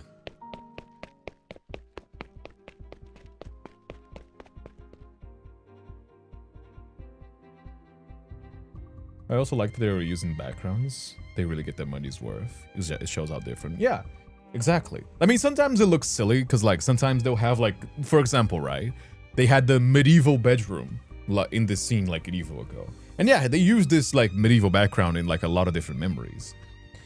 And sometimes they'll do, like, this one. This is a brand new one. I don't think that they've ever used something like this. So the Valkyrie one here is a brand new background, right? But I would much rather they have that than just like generate slop or like do some like shitty 3D renders. Which this is 3D, but this is like properly rendered. Much rather than like some AI slop or whatever, right? So yeah, I would much rather like greatly reuse generated backgrounds than like something of this sort. You know what I mean? The anger and frustration I suppressed for a long burst like a water surging through a broken dam. And I can use a little bit of imagination, you know what I mean? Like that's just a visual novel stuff. I storm on the battleship. As soon as I'm through the hatch, I see the gods assigned to Zayne. They're nothing more than moving pillars of ice. I take a few steps and the hatch closes before me. The battleship engines roar to life. I don't care where it's going. I only want to find Zayne and demand an answer.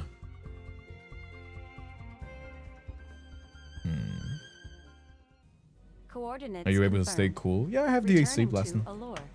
I have the AC blasting. Oh, there's the render. There he is. That's the Valkyrie. Oh. And there we are.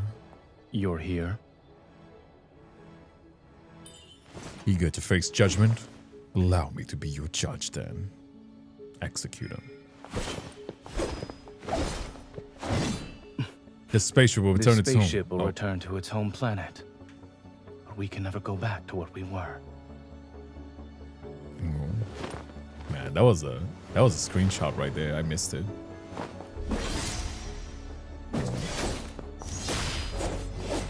Okay. Okay, Freerin.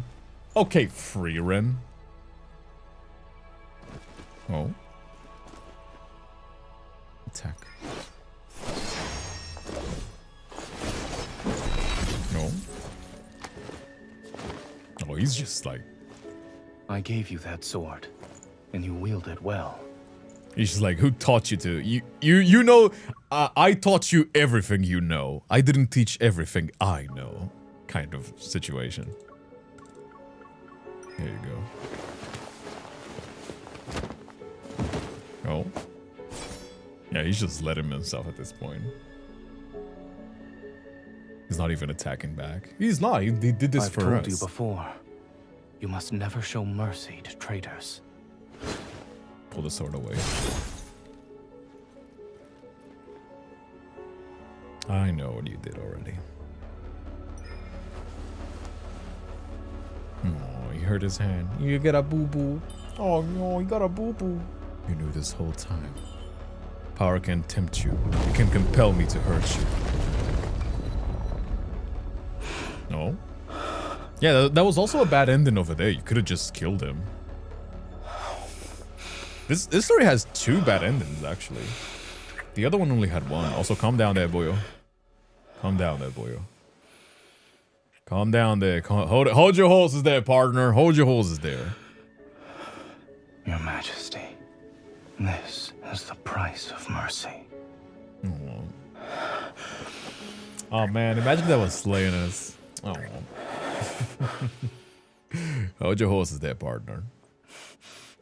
Yeah. I mean, yeah, it's like once everything is laid out kind of situation. Yes. The very betrayal I've committed. Not the cowboy accent. Consider it my final lesson. Zayne B getting something. Congratulations. You've matured. Oh, nice. My Empress. One of the few memories as well that's not like exploding. Like Caleb, Silas. Raphael wasn't exploding, right? He was just using his power. News of Zayne's treason spread throughout the galaxy, the Empire overnight. The public's fury overwhelmed reason. In ensuing the outrage, military authority was smoothly transferred into my hands. I officially began my reign without the delicate balance of power Zayne had created. The Empire ran with exceptional efficiency, and the leeches who once tried to bargain with me could only bow their heads in submission. But Zayne's fate remained on the thorny side. My position prevented me from publicly exonerating Zayne. It appeared as though as I was acting on personal feelings, he would destabilize the political situation I secured. With my tacit approval, 2 groups appeared before me. Noting the political situation, one faction did everything in their power to slander Zayne and diminish his accomplishments and exaggerate his ambitions. The other fiercely argued on Zayne's behalf and begged me to restore his status and honor. After a heated public debate, I gave my verdict. Zayne would be confined to his home planet. He was forbidden from taking a single step outside of it. Hey Edward, how you doing as well? Glad to have you here. How you doing? Welcome. After a long day of tedious Imperial affairs, I deftly opened a window and board my private vessel when no one is watching. I use a familiar route to reach Zayne's home planet. It's late, but Zayne is still awake. He's living a life of leisure now. He spends his days reading, eating desserts, and making ice sculptures. He even found the time to write 142 treatises on military strategy.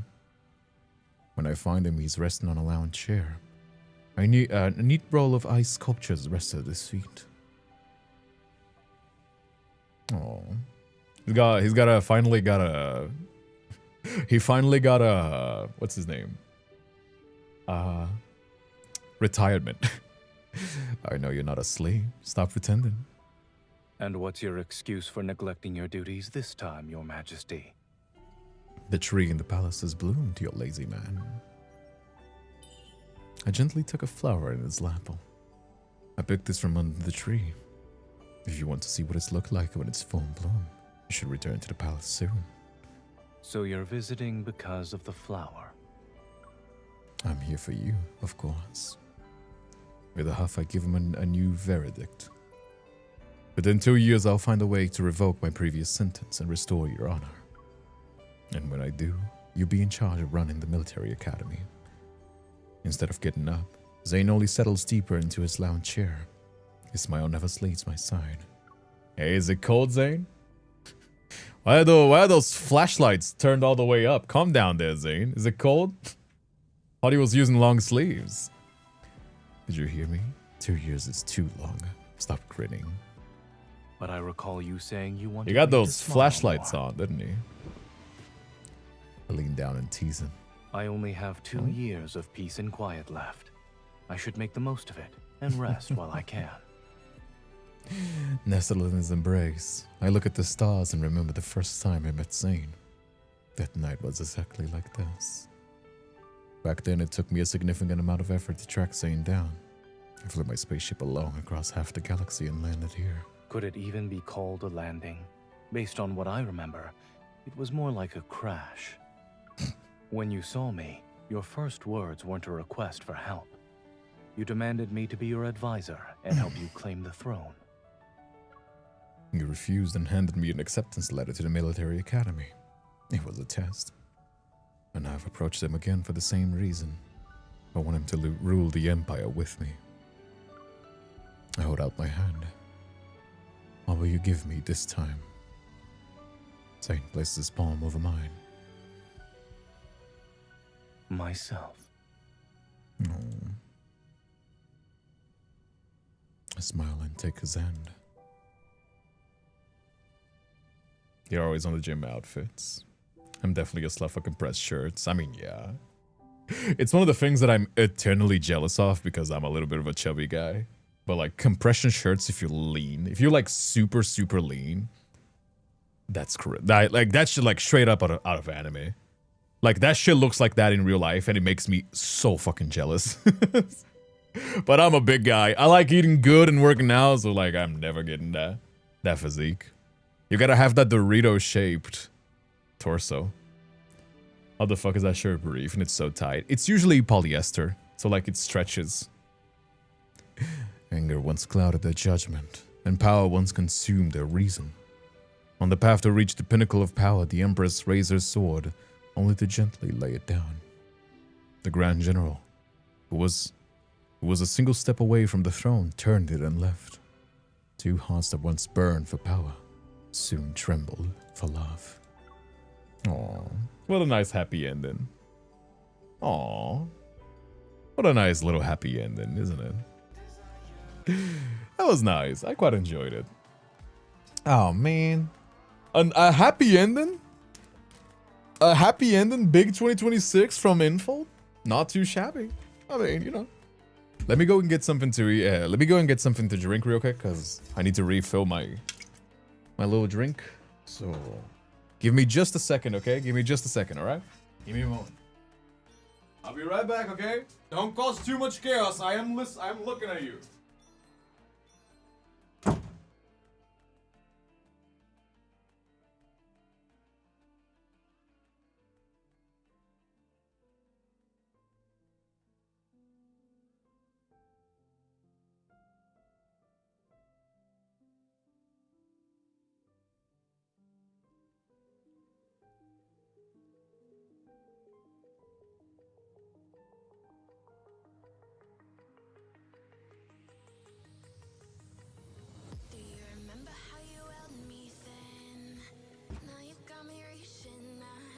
There you go.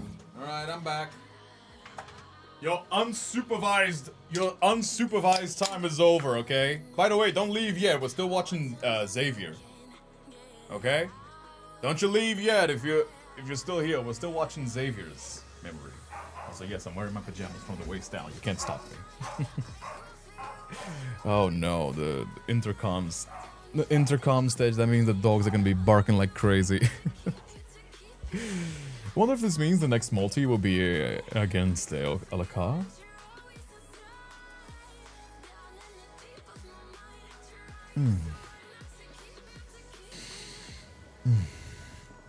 Yeah, there was a bad ending at the beginning as well. Funny, because the other one is also not a bad ending. Kind of interesting. So you could kind of like try to kill him. Oh, how odd. Anyhow. But yeah, we still got Xavier. Xavier, a eulogy of light. I mean, Xavier is the most like Star Wars out of the bunch, because like, that's just a lightsaber. I know they're doing like actual blades instead of like straight up lightsabers, but it's still just a lightsaber. Like that's just a lightsaber. I don't know how Disney is letting that go by. I didn't know if Disney is okay to already let that happen, but you know, this is kind of how it goes. Ay. I just stolen loot. You don't get stolen loot. I'm a little bit tired. It's just been a rough day for me, as you guys know.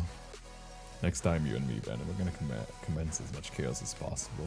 No chaos. Absolutely not. I got eyes on my back. You understand? As if you'd call chaos. As if you'd call chaos. Anyhow. Oh yeah. What do you guys think? I quite enjoy it. I know that like... Why am I getting so tired actually? As I was saying, right? I know that I enjoy the ones that are like more battle focused and more drama focused, right? But at the same time, like the ones that are more like politics and power struggles, I do think it's quite enjoyable. I think the reason why they don't do this more often is because, like, I don't think they can. I don't think they have the length to create a story like that. You know what I mean? Like, think about how long Road to Empress was just for one character. Imagine doing that for 5. You know what I mean? Well, we got a little bit of it. Come on, a little bit of chaos, Kindred. You better stay down and behave. You understand? You better stay the fuck down and behave. Otherwise, you won't get your treats, you know? And you do know you love your treats. Anyhow.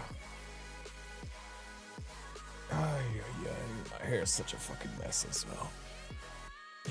It's also kind of dry. It's also kind of dry because I changed my... Actually, I'm gonna buy that right now. I need to buy a new shampoo. Because that was the last one that I had, and it's not it's not the one that my hair likes. My hair is like, it doesn't need a very expensive shampoo, but it needs a very specific shampoo. Otherwise, it gets like very dry like this. You know what I mean? I'll be good. You better be good. you know you always enjoy when I spoil you guys. So why cause chaos when you can just behave? You know? It's very important that you do.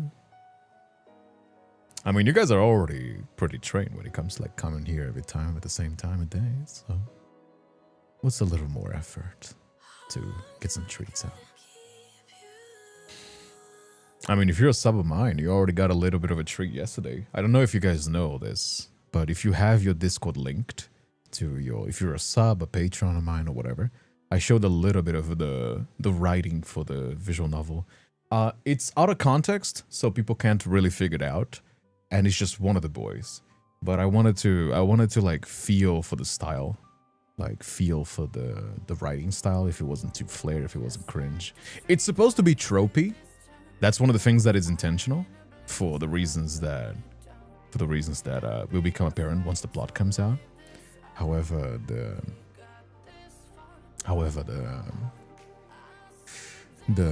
it's not supposed to be cringe. You know what I mean? Ooh, getting tired.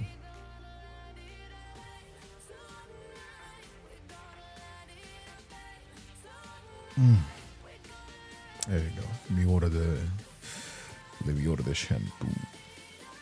There you go. Oh, no coupons. Oh man, I love me a good deal. There you go. Trying to be good at not act up with that ASMR deep voice. Well, if you want more of that, I don't do that on stream because, no, for one, I'm Latino, and for the second, I can't stay in character too much. But if you like that kind of stuff, I recommend. There's a whole Patreon full of like 40-30 minutes of just that, of all sorts of tropes like biker, bad boy, tsundere, yandere. I've done so many. It's actually kind of the reason why I'm not like focusing as much on the stories themselves, just because there's already so many. So I'm just like hyper focusing on the visual novel for as much as I can, because there's already like a million fucking ASMR audios. Like, you know what I mean? There's already a million fucking ASMR audios. Like, I could make another one, and I'm gonna, for sure. I'm not gonna, like, just abandon people on Patreon, for sure. Like, they pay my bills. Like, what the fuck? But, you know what I mean? Like, if you like that ASMR stuff, it's $5. It's all there.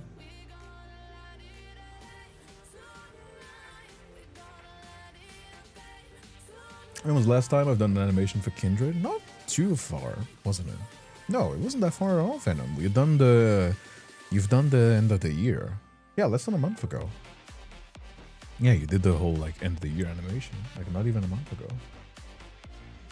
You know what I mean?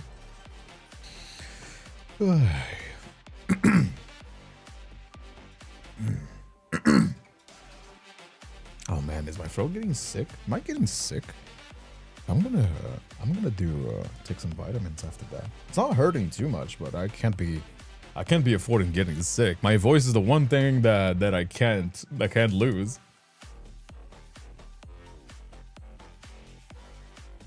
Hey Odessa, how you doing as well? You are here super late, my friend. You already missed out on Zayne's memory. Now we're getting on to the final memory of this banner, Xavier.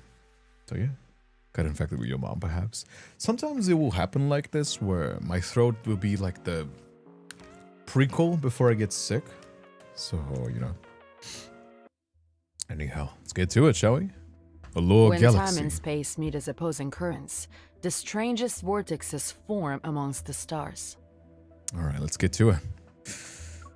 In legends known throughout the cosmic empire, the vortex is called the Interstellar Gate. Inside it, time and space no longer follow ordinary laws. The Interstellar Gate opens to reshape time, and chains of destiny will break. New hope will clear away the cosmic dust, and future pages will part the mist. Those ancient verses echo in my mind. Motion for the scholar beside me to continue. My practice ease, the scholar taps the holographic screen. A star map unfolds before us and red dots blink on it. The interstellar gate is more than a theoretical existence. This red dot, our current location. It's exactly where it will appear. If we can't find a method to control it, we could see the future. We can even shape it. As the newly crowned Empress of the Cosmic Empire, my greatest obstacle is the Grand Elder Saya. He is the vice ruler since the old dynasty was established 300 years ago, and his power is only second to the throne.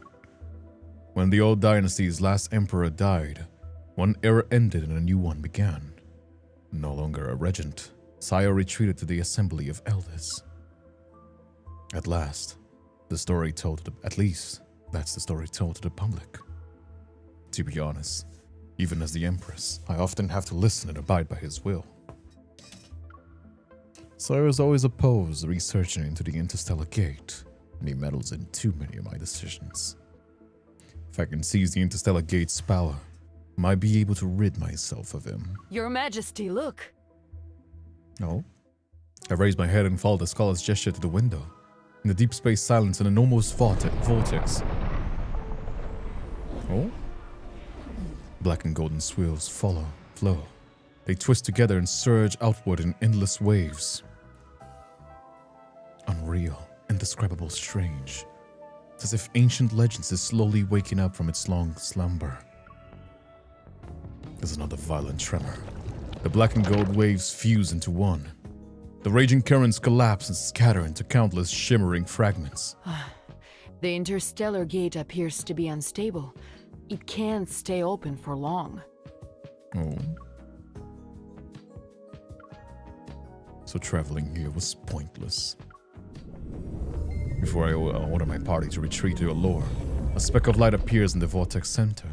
Something is crossing over from the other side. A sleeping pod? How could such a thing emerge from the interstellar gate? The rest of the legend returns to my mind. Radiant stars shall sail from interstellar gate, and the unknown forges the path ahead. The lost will find their homeland, and the Empire shall endure forevermore.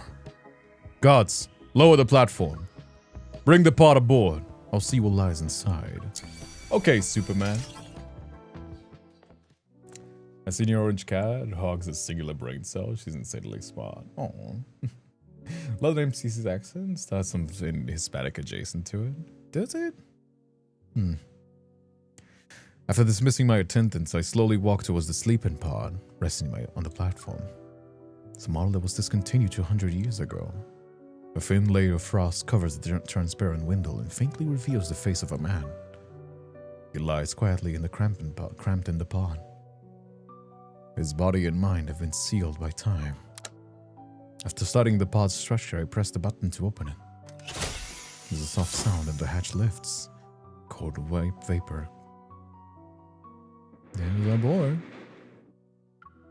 Wake up. The man remains unresponsive. Carefully examining him, I lean in. His features are reminiscent of a finely carved work of art. A profound serenity rests on his face. And beside his hand lies a sharp sword. It glimmers with cold light. These engravings only appear on weapons belonging to the old royal family. Now only Saya carries a ceremonial sword with this pattern. But who are you? A royal sword, an ancient sleeping pod. I closely study him and a single name bursts into my mind. Isn't this Xavier? The last crown prince of the old dynasty? According to the history textbooks, Prince Xavier formed an expedition team to venture into the deep space 300 years ago. He sought out the interstellar gate. But a tragedy stuck on this journey.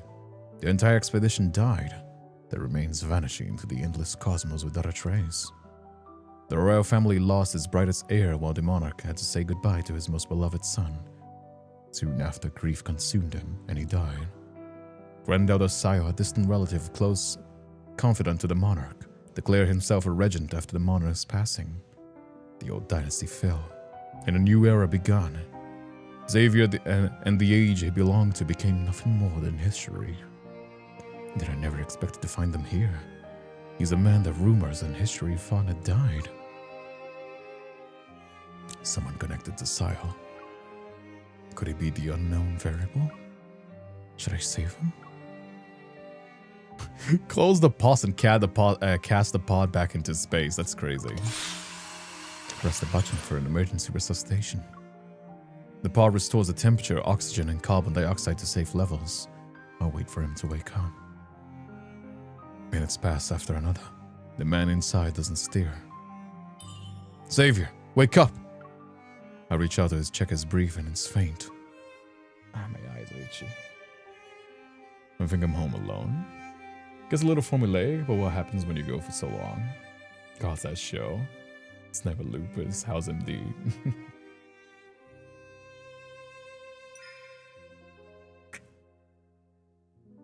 I move my fingers to his neck and check his pulse. His breathing and pulse hasn't stabilized. Something's not right. We perform resuscitation. I think for a moment before leaning down. One of my hands support his neck. His skin feels cold. My gaze traces the sharp lines of his jaw before drifting to his lips. Forgive me. I pinch his nose so that no air will escape, and I lower my mouth. Before I can continue, a cold arm presses against my neck. The pressure is weak, but the warning is obvious. Xavier opens his eyes. Impudent. I move back and brush away those loose strands of hair from his face. What a shame. Don't overthink it. I only wanted to wake you up. He coldly stares at me as his hand grips the sword at his side. Noticing his movements, I shrug, smile, and pull out my firearm. If I were you, I'd settle that blade down and politely thank the person that saved you. You've been in stasis for too long. You won't be able to fight me in your current condition. If I wanted you to die, I would have killed you already. The ear grows heavy with a certain emotion.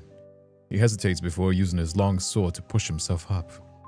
He forces his weakened body to stand. I usually watch House Mentality Core videos because I somehow relate. Where are you going? When you address royalty, you should follow proper etiquette. I raise my eyebrow and cross my arms. Are you saying the Empress of the Cosmic Empire should honor a commoner? Xavier stops at his tracks. The sharpness in his eyes softening into confusion. His gaze drifts from finely crafted gun to the state-of-the-art starship's interior we stand in, then lands on the ancient sleeping pod. What year is it? Cosmic year 649. Your dynasty fell 300 years ago. You're no longer a prince, and the Empire is no longer the one you remember. He lowers his sword quietly. Seconds pass, it seems as though he believes me. Escort me. You wish. You woke up cold and hostile. I'm starting to regret saving you. That's not what I did. I have cryosickness because I spent too much time in the pod. I feel nauseous. Take me back to the Empire. I'm willing to... Xavier's voice trails off and vanishes into thin air before he can finish. His body suddenly loses all strength and he falls towards me without warning. His cold face crashes into my neck. I try to steady him, but the impact pushes me back. The chair tips over. Xavier drags me down with him, and we both fall on the floor. Your Majesty, what happened? On the ground, I push Xavier's tousled hair and let out a quiet sigh. Close the doors. What happened today along with this man's existence must be kept a secret. Yeah, I mean, like, you can still get him from some secrets, right? And stuff like that. A physical examination shows Xavier's body is mostly alright. The cryosickness is real, so he needs time to recover.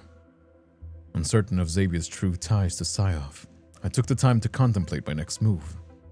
In the end, I decided to quietly bring him to the Cosmic Empire. I began digging through the records related to the last expedition team and searched for any traces of the truth behind Xavier.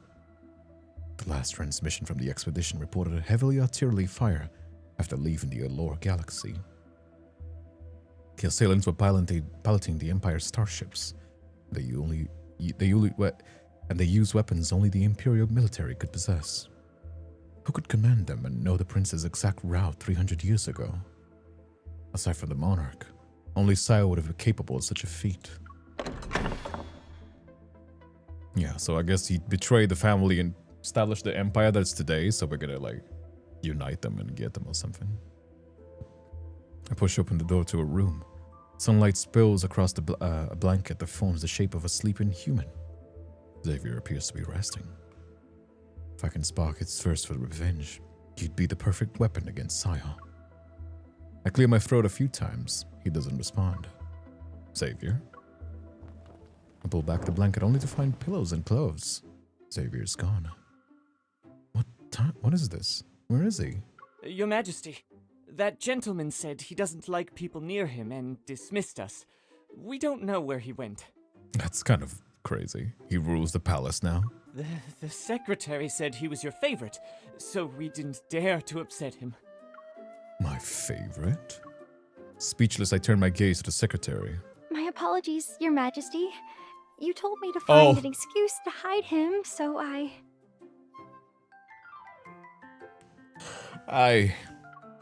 Never mind. This cannot happen again. Oh, my back. I'm getting hunched over. Chat, whenever you see me hunched over like this, tell me to do a back stretch. This is hilarious. Before the gods can track down Xavier, I return to my study and deal with the stack of royal decrees that require my signature. When I open the door, I sense something is amiss. The royal decrees on my desk have been tampered with. My hand flies to the gun at my waist, and yet before I can draw it, I pull into my study. Oh? Shh. Don't shout. It's me. I sweat Xavier's hand away and narrow my eyes. How'd you get in here? I walked in. The gods let you stroll into my study. Aren't I the Empress's favorite? He's already abusing the luck.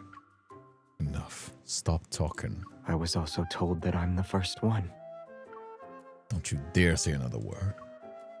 I cover Xavier's mouth and pin him against the wall. Hey, yo, flirting already? Don't think you can distract me. Why were you going through my documents? Xavier doesn't struggle or flinch.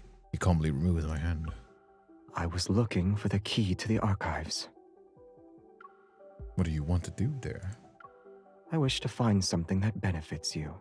Yeah, he wants to know who betrayed him, I guess. I assume the evidence against your greatest enemy, Grand Elder Sio, would be useful. What are you talking about? I don't understand. While I was resting, I heard you ask your secretary for records about my expedition. You studied every page that mentioned me or Sio. You kept me hidden in luxury, gave me the best physicians. You want me to be the blade that deals the fatal blow to your enemy. He's been only awake for a short time, yet he's gathered this much information. Perhaps he could be my sharpest weapon. I smile and speak softly. You're in a hurry to look for this evidence. You care about the mastermind behind the ambush as much as I do. Your silence is enough. Don't worry. If Sayo was behind the attack, I promise justice will be served. Xavier catches my hand, steps forward and pulls me close. He lowers his head, his warm breath brushing against my ear. Is it justice that you seek for me? Or are you consumed by your hunger for power? His deep voice, caressing my ear, almost feels like an intimate whisper. I meet his gaze. My polite smile widens. Does it matter? When I was no crown prince, he knew how to weigh his priorities. One was certain he would give me the answer I desire. If our goals align, that's enough. Indeed. So let's cooperate. Give his hand a squeeze, and end the test between them. Didn't you want to visit the archives? Come with me. How'd you get in here? I walked in fair.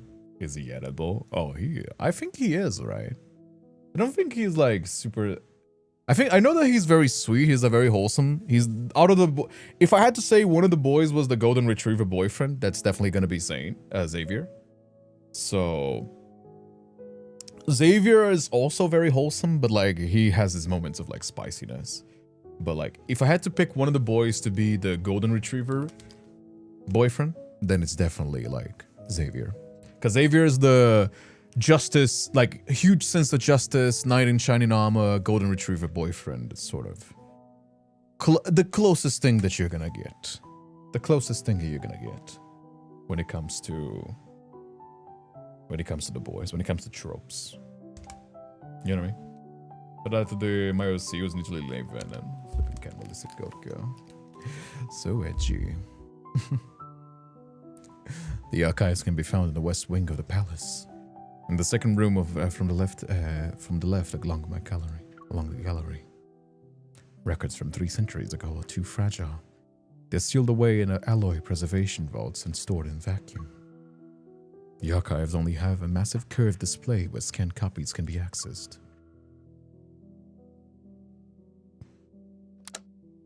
All records in the database can search for anything you want. Reminds me of Xavier's anecdote about the evil police. He also used Xavier's pretty face to get a criminal. Edgy, you take offense to that? I mean, you gotta admit it's edgy. I mean, there's nothing bad about that, but like, you know you love some edgy stuff in him. Xavier presses a button, and the display hums to life. His hand hovers the table. Doubt and uncertainty flicker in his gaze as he fits between the screen and the table. What are you looking for? The control panel. It's a touchscreen. Use your fingers. I slide my chair closer to him and pull the military records. You have my thanks. Before I move my chair back, Xavier types in a few words. Royal Sky Guard. It's called the Imperial Division of Sky Security now. Thank you. Greetings, Your Majesty. Xavier startled by quickly steps back from the display. Confused, I frown. Xavier points at the pop-up and I closed earlier. Someone was calling you. Oh, he doesn't know what the computers are. I freeze because I realize he's referring to the archival assistant. My lips twitch as I look away. That's the archival assistant. It'll help you quickly search for the records. Oh. I appreciate the explanation. What's the issue? What's the issue, Venom? What's the matter? Called out by Key and apply. What do you mean it's called out? It's just Drew.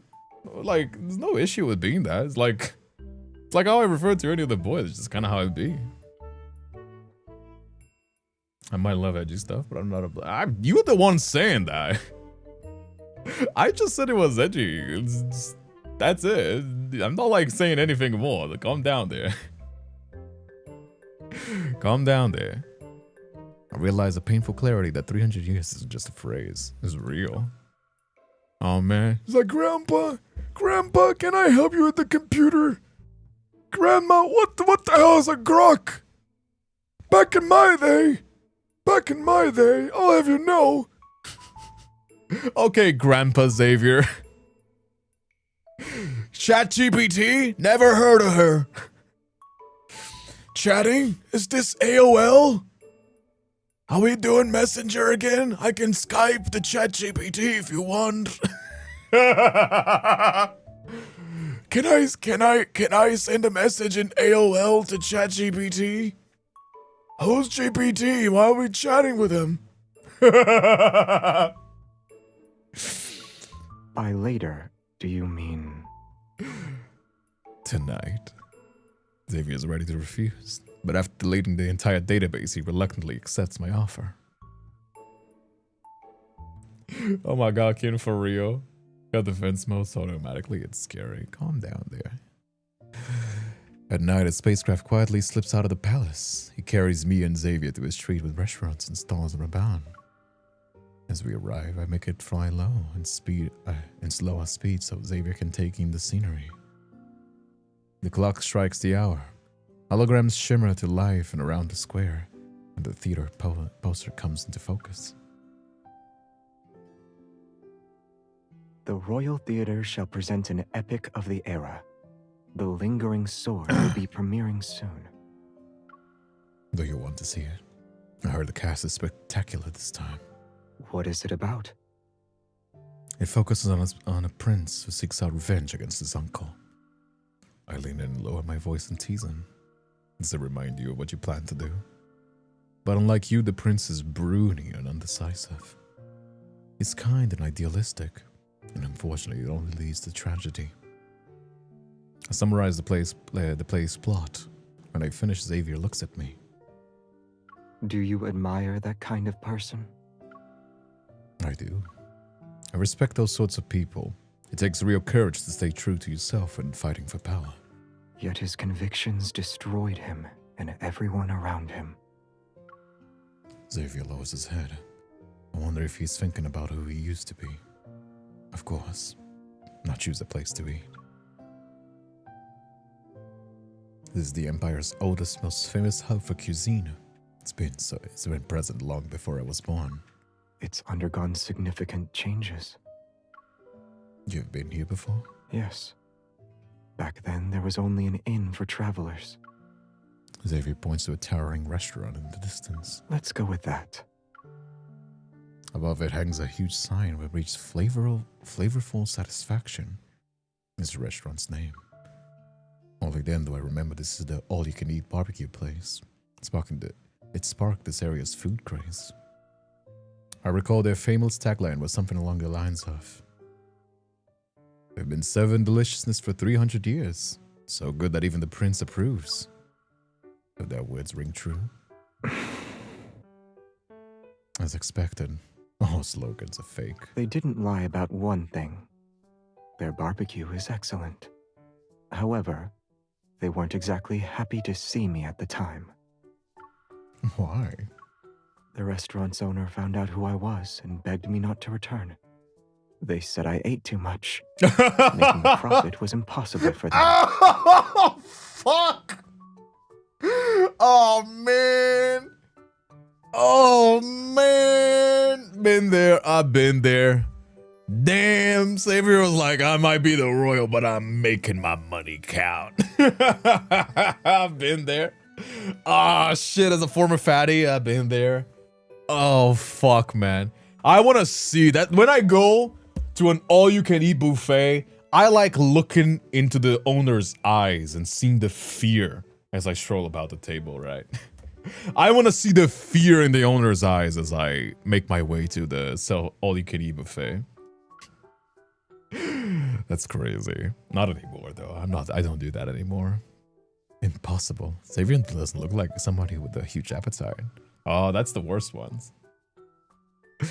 I don't believe you. Show me. All right. I'll prove it to you. Xavier opens his palm and reveals a golden bead. I brought enough to cover the cost of our meal. That's, I take a step and gently close his hand. 100 years ago, scholars discovered a planet on the edge of the Allure galaxy with gold mines. Their supply is inexhaustible. Xavier, in a different era, gold isn't worth as much. He quietly slipped the bead back into his pocket. Oh, man. Oh, man. First he's old and now he's broke, man. Oh, Xavier. Oh, shit, man. I've been there, homie. Don't worry. We'll cover for you. We'll cover for you. It's all good. In the end, we entered the restaurant that served barbecue. Xavier ate with elegance for 2 hours without pause. With a knife and a fork, he was slow yet steady. When the time was up, he set down his utensils and walked out. The owner looked relieved.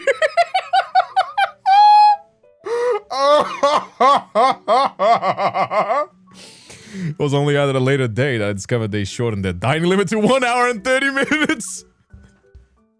Goddamn generational fucking menace to this restaurant. Fuck, man. Xavier's so low-key, but every time he has so many fucking funny moments, dude. Xavier's so low-key. So, like, all the boys, like, they, like, Silas is, like, super, like... Silas is super over the top and rowdy. Zayne is, like, horny as fuck. Caleb is a fucking menace. But, like, man, Xavier is the quiet boy that would, like, do some shit unhinged and then be like, ooh, what do you mean? I fucking love it. This is what I mean, like, all the boys, they have their, like... All the boys, they have their ups and downs, right? Like, every now and then, sure, you can have your favorites, for sure, right? I have my favorites as well. But, like, all the boys is so funny sometimes. It's kind of crazy. A month later, Xavier discovered something suspicious hidden amongst the endless deployment records. On the day of his ambush, several military starships had conveniently lost their warp logs due to radiation interference. Meanwhile, I combed through the medical records of past monarchs and found discrepancy. No. In my royal bedchamber, I summoned Xavier and asked for a tray of intricate desserts. Are you frustrated we still haven't found a definitive answer and evidence pointing to the culprit? Not necessarily. At the very least, the truth isn't impossible to find. You can voice your thoughts if you'd like. There's always something as well, right? Like, the lack of evidence is, in fact, the lack of evidence would also be evidence itself. Like, the fact that there's, like, shit that is tampered with and stuff like that would, like, say that, like, oh, you're in the right path. You know what I mean? To have a troubled expression on your face. Do you think I'm unaware that something's bothering you? While you were reviewing the deployment logs, I checked your father's medical records and saw you regularly sent them tinctures during the time his health declined. The Grand Elder claimed they would improve his well-being. You suspect Sio murdered my father. I nod. Xavier's expression is icy. It is as though a cold wind has I knew swept. about those endless power struggles long ago. I had many reasons to find the interstellar gate. One of them was to avoid witnessing them tear each other apart. I never thought the first victims would be my comrades. The air is heavy with silence. Nothing moves in the bedchamber. Only a maid knocking on the door breaks the quietly brewing storm. Eat. I push the tray towards Xavier and dismiss the maid with a wave of my hand. Did you have these made just for me? This is a simple act of hospitality. Turn my head away. I'm the Empress. No need to coddle anyone. But if I admit this care is only for him, then the Secretary's words about my favorite might actually be realized. Is that so? I pick up the sourest candy on the plate and pop it into his mouth. Xavier swallows it without harboring any suspicions. The sour coating wipes away his cold expression at last. Bite it. The sour shell cracks to release the sweet jam. It coats his tongue with relief. Sweetness comes after bitterness. It wasn't bitter, though. It was sour. Shut up, Zayne. Shut up, Xavier. It's a saying. Feel slightly annoyed. Try to comfort him with somebody for the first time. He doesn't even flinch. Are those words truly from your heart? Or is this one method the Empress uses to obtain loyalty? Why would I use food to gain people's favor? I believe the road ahead doesn't have to be walked alone. We could be partners. After all, only you and I know how cold the throne is. Xavier falls silent. Then he picks up a pastry from the plate and holds it to my lips. In that case, we'll walk the road ahead together. I bite down without any hesitation, before using his finger to wipe the cream from the corner of my mouth. So what's your next move? Strike first to make Sio expose himself. With his diluted bloodline and the lack of succession rights, Sio obsessively clings to his reputation. We'll give him a taste of his own medicine and ensure his schemes are recorded in history forever. After our discussion, we reach an agreement. On Sios's birthday, we'll deliver a gift you'd never forget. No. 1 month later. Xavier does a slight neurodivergence 5, Elder doesn't he? Sio. Without him, does he? the Empire could never have preserved its former glory. May your life be like the finest wine as it grows richer with every passing year. Your blessings today will forever remain in my heart. Yes, Sio. At the banquet, Sio glows with pride. His hair snow white, yet his voice carries strength. After exchanging pleasantries, he takes his seat. He directs a mirthful gaze towards me. I I heard your majesty has met with scholars to review research pertaining to the Interstellar Gate. The Empire's finances are already strained. We shouldn't waste resources on such matters. Is the Grand Emperor opposed to it so strongly because of Xavier? It makes sense considering he's the Crown Prince who's vanished while exploring the Interstellar Gate. Sayo freezes. Then a wave of grief spread across his face. Precisely. He was so gifted and principled. If only he were still with us. Alas. I suppose I chose the perfect gift for you for your birthday then. I tap my goblet and the banquet hall slowly falls silent. Grand Elder, look! Who is that? The doors open. Almost all the lights dim as the spotlight from the ceiling converge on the red carpet. Hey? Under the dazzling glow, Xavier slowly steps forward. His gaze is cold and clear, and the sword in his waist glints coldly. Everyone freezes and holds their breath. The only sounds present are the ticking clock and his sharp footsteps. Each is like a bullet being loaded. Xavier stops before the Grand Elder. It's been a long time, Uncle. Sayo's eyes widen. He remains where he is. It seems my uncle has forgotten my face. Xavier isn't dead. He was pulled into Interstellar Gate. We found him. He had been in the sleeping pod for 300 years. The room is chillingly silent. My passionate announcement doesn't receive a response. I guess I've arrived at an inopportune time. Not at all. How could you say that? I'm simply overwhelmed. What an entrance. This is the greatest surprise. Why, it's the best gift in the world. With everyone's attention on him, Sayo steps forward with glistening eyes and embraces Xavier. But the muscles in his cheeks never relax. I can't help but wonder how hard he's clenching his teeth. The guest's confusion turns into exhilaration. The applause clashes like unending waves against the shore. The first step of our plan is complete. As for the second... Every year, Sayo's birthday banquet includes several members of the press. Seeing the spectacle, they eagerly navigate through the guests and urge Xavier to tell the story of his returning from the Interstellar Gate. I led an expedition team to seek the legendary Interstellar Gate 300 years ago. After departing, we stopped to resupply on a planet that's a loyal subject to the Empire. Oh. Freaking Hamlet, even using his uncle. There we were ambushed. Dozens of starships descended on us in a coordinated strike. In the end, every member of my expedition perished. The cosmos swallowed their bodies. By sheer luck, the gate opened before me. I was pulled inside and survived. Xavier looks at Sayo. Those who ambushed us flew Imperial starships, and their weapons belonged to the Empire's military. W, cousin. Tell me, Uncle, who sent them? The Grand Elder is momentarily speechless. The reporters notice the tension between them and whisper amongst themselves. Everyone is getting late. Let's bring the banquet to a close. I end the event at the perfect moment to let doubts and suspicions simmer in the hearts of the guests. Oh. Intrigue.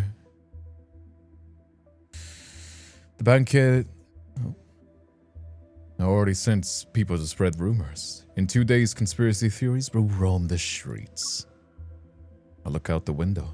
At the palace gates, guards are escorting several reporters. Do you think Sayo left behind any evidence? As far as he's concerned, my death was guaranteed. No, he wasn't wrong, to be fair. Why risk drawing attention by wiping the records? Doing nothing would be safer. His calm expression remains as if he's speaking about somebody else. I've been waiting for you to ask. Been waiting to ask you. How did you survive the ambush? How did you enter the Stellar Gate? At the last moment, someone helped me. They led me away from Hey, Jenia, how you gave doing as me well? a chance to Welcome in. live. Who was it? I'm still looking.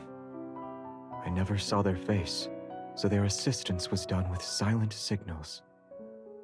If I see the is same it gonna handwriting be... again, I might recognize it. Is it gonna be us? Are we gonna like time travel, time warp, time loop? so that we save him, something of the sort. I suddenly recall Xavier's flipping through the old handwritten files back in the archives. He must have been searching for a trace of the person who saved him.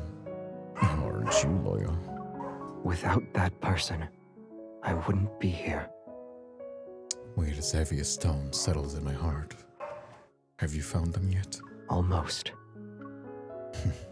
Don't forget, I was the one who pulled you out of deep space. Half the credit's mine. Xavier reaches out. His slender fingers brush against my cheek and slide behind my ear. Of course. I couldn't have survived without you. A cool touch graces my neck as the necklace settles against my collarbone. Its gleaming gemstone is reminiscent of a fallen star. Xavier gently sweeps my hair aside. His knuckle grazes my nape. We fasten the clasp. It suits you better than I had imagined. I glance at the long sword on its tip. The jewel on the hilt is gone. I had a necklace made, and this Celeste tiding was set into it. The gemstone represents your status as the prince. Yet you're giving it to me. I'm no longer a prince. Now it's only a keepsake that's accompanied me for years. The necklace has nothing to do with our agreement. It's simply a gift for my partner. Oh. How was your New Year's Kindred? It was pretty good, actually. I mean, I streamed it, so... But it's actually pretty good. I just mostly stayed with family. You guys know that I was feeling kind of tired this last year, so I just kind of relaxed. Moonlight spills across Xavier's face. For a moment, his eyes shine as brightly as the Celeste tiding. I touch the jewel that rests against my chest. It's still warm from his touch, and my heart races. It's beautiful. I accept your gift. I lower my head to look at the necklace. It's cool to the touch, smooth, and has a unique design. Wait, where'd you get the money to hire a designer? 300 years ago, I funded several institutes as they researched the interstellar gate. Now that I've been revived, they honored the contracts and paid me back. Oh, he's not broke anymore. I was one of the founders. I won't say you're unable to adapt to modern society again. Smart. Hey, Bomb, how you doing as well? Glad to have you here, my friend. Welcome, welcome. The ambush involving Xavier and his expedition sparked rumors. There were whispers of betrayal and lies. In time, suspicious turned to Saya. He could no longer sit still. One day, our informants reported to Saya to set off his confidants.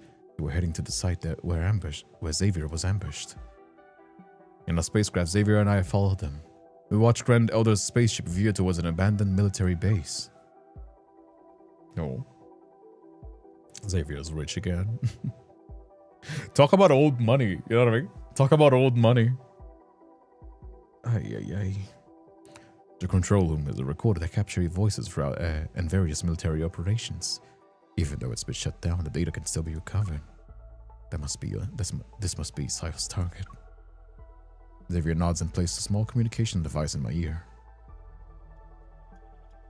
Oh. Contact me if anything happens, and be careful. He slips out of the vessel using the base shadows for cover. No. Good morning, Uncle. Xavier, what are you doing here? I'm here for the same reason you are. Oh, what's gonna happen then? No great romance started with we split the bill. Talk about that split of bill stuff. It's actually kind of funny because like I see a lot of people being like, I'm not paying for the first date, or like dudes being like, I'm only doing 50-50. It's such a fucking waste of time. You wanna know the good answer? You wanna know the good answer to who pays on the first date? You wanna know? I pay the first one, you pay the next. Because that only promises you a next one, if they enjoy, of course. But also, like, fits to societal norms of, like, oh, you know, the guy pays it. So what the guy should just say is, like, I pay for this one, you cover the next. You know? That kind of stuff. Because then you're kind of like, you're being playful, you're being playful, you're promising your next one, and also, you know, like, being nice about it as well. Which is... I think that's the way to go about it, to be fair. That's just my opinion. Anyhow. During the exchange, I piloted the spacecraft to circle Sayo and land in front of the control room. The dome is wrapped with web-like cables, and the screen that only glowed now sits blank black glass. A thick layer of dust coats the main console, but the recorder remains intact. I restore the emergency power supply and attempt to log in, but the system denies my access. The base was decommissioned too early. My credentials were never entered. I'll have to remove the recorder and decode it later. On the recorder's code casing, I notice a hidden groove.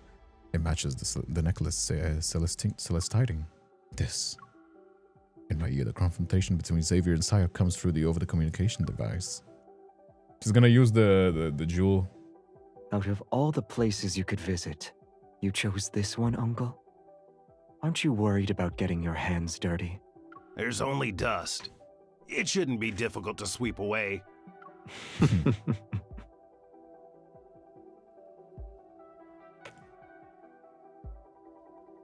A mocking laugh responds.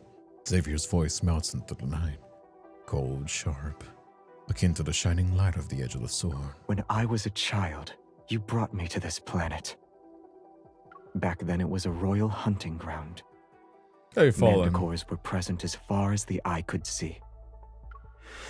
Oh, is that supposed to be the current times on the main Are war? you still bitter about how I accidentally left you here? I remember those monsters almost tore you apart. I'm sorry. I was the one at fault back then. I didn't properly take care of you.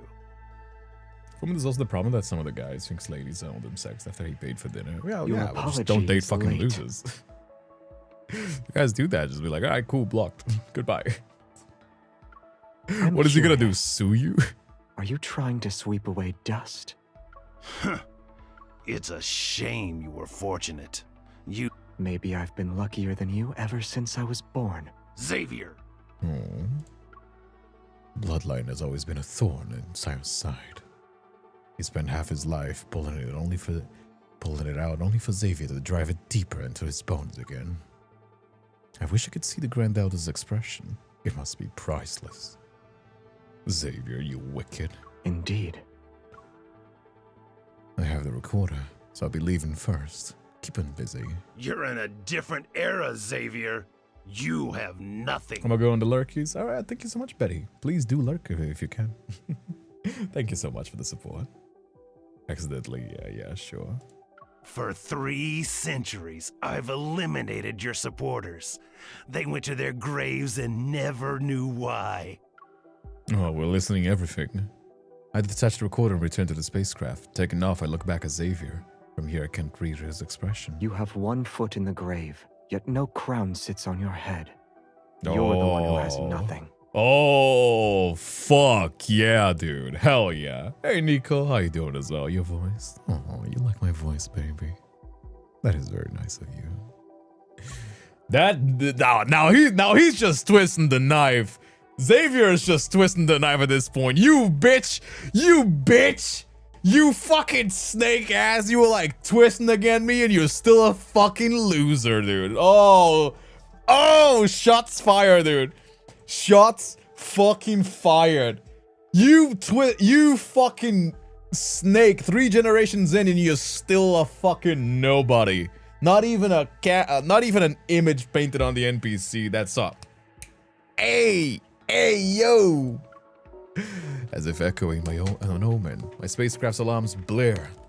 Several unidentified starships are closing in. Something's not right. Sayo's reinforcements are here. We need to move. Take the recorder and head back first.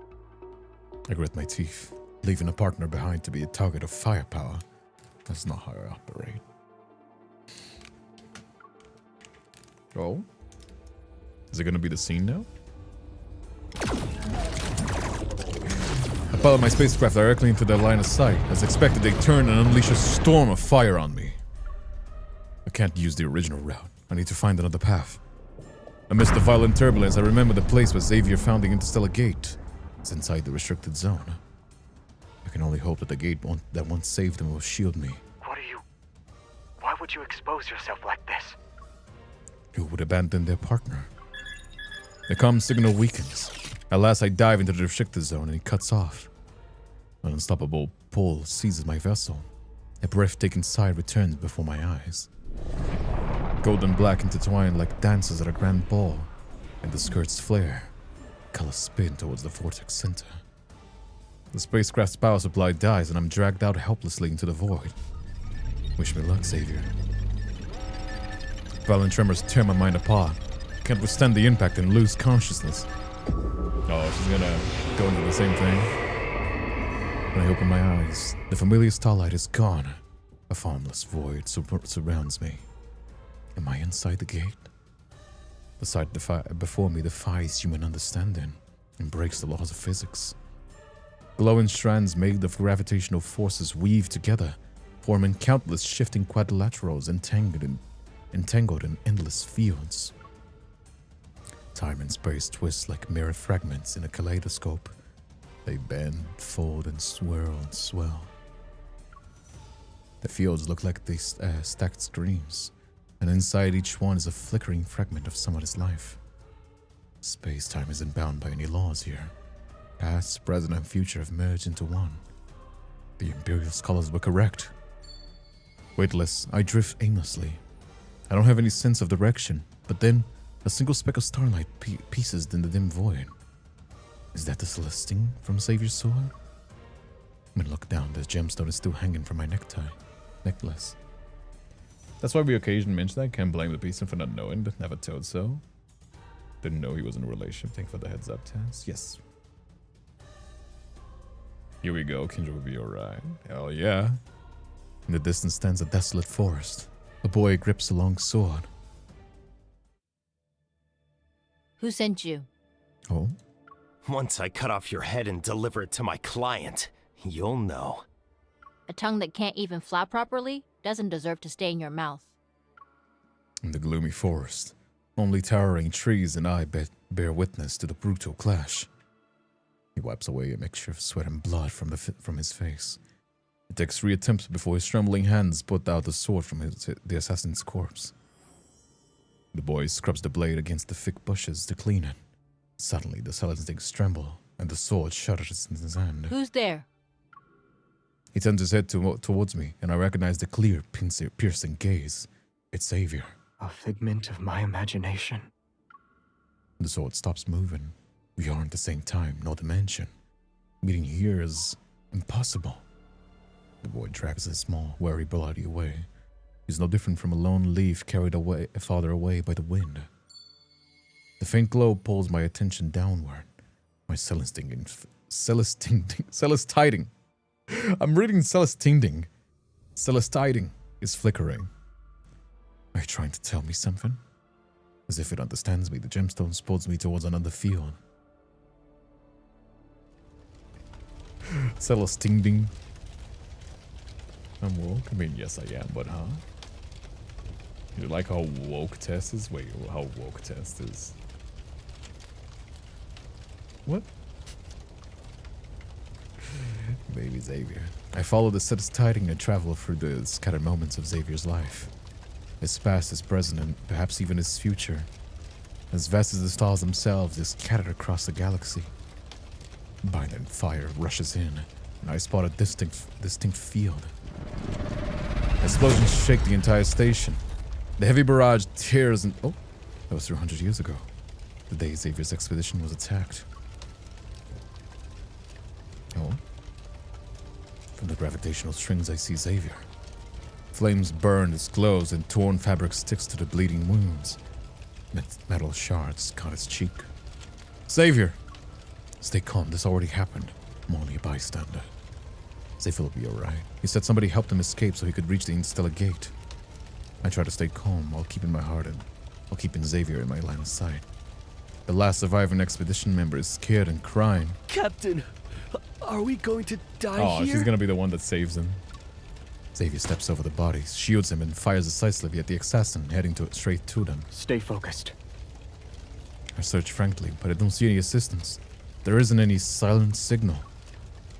There I notice a gun's barrel hidden in the corner. Same as Xavier's heart. No?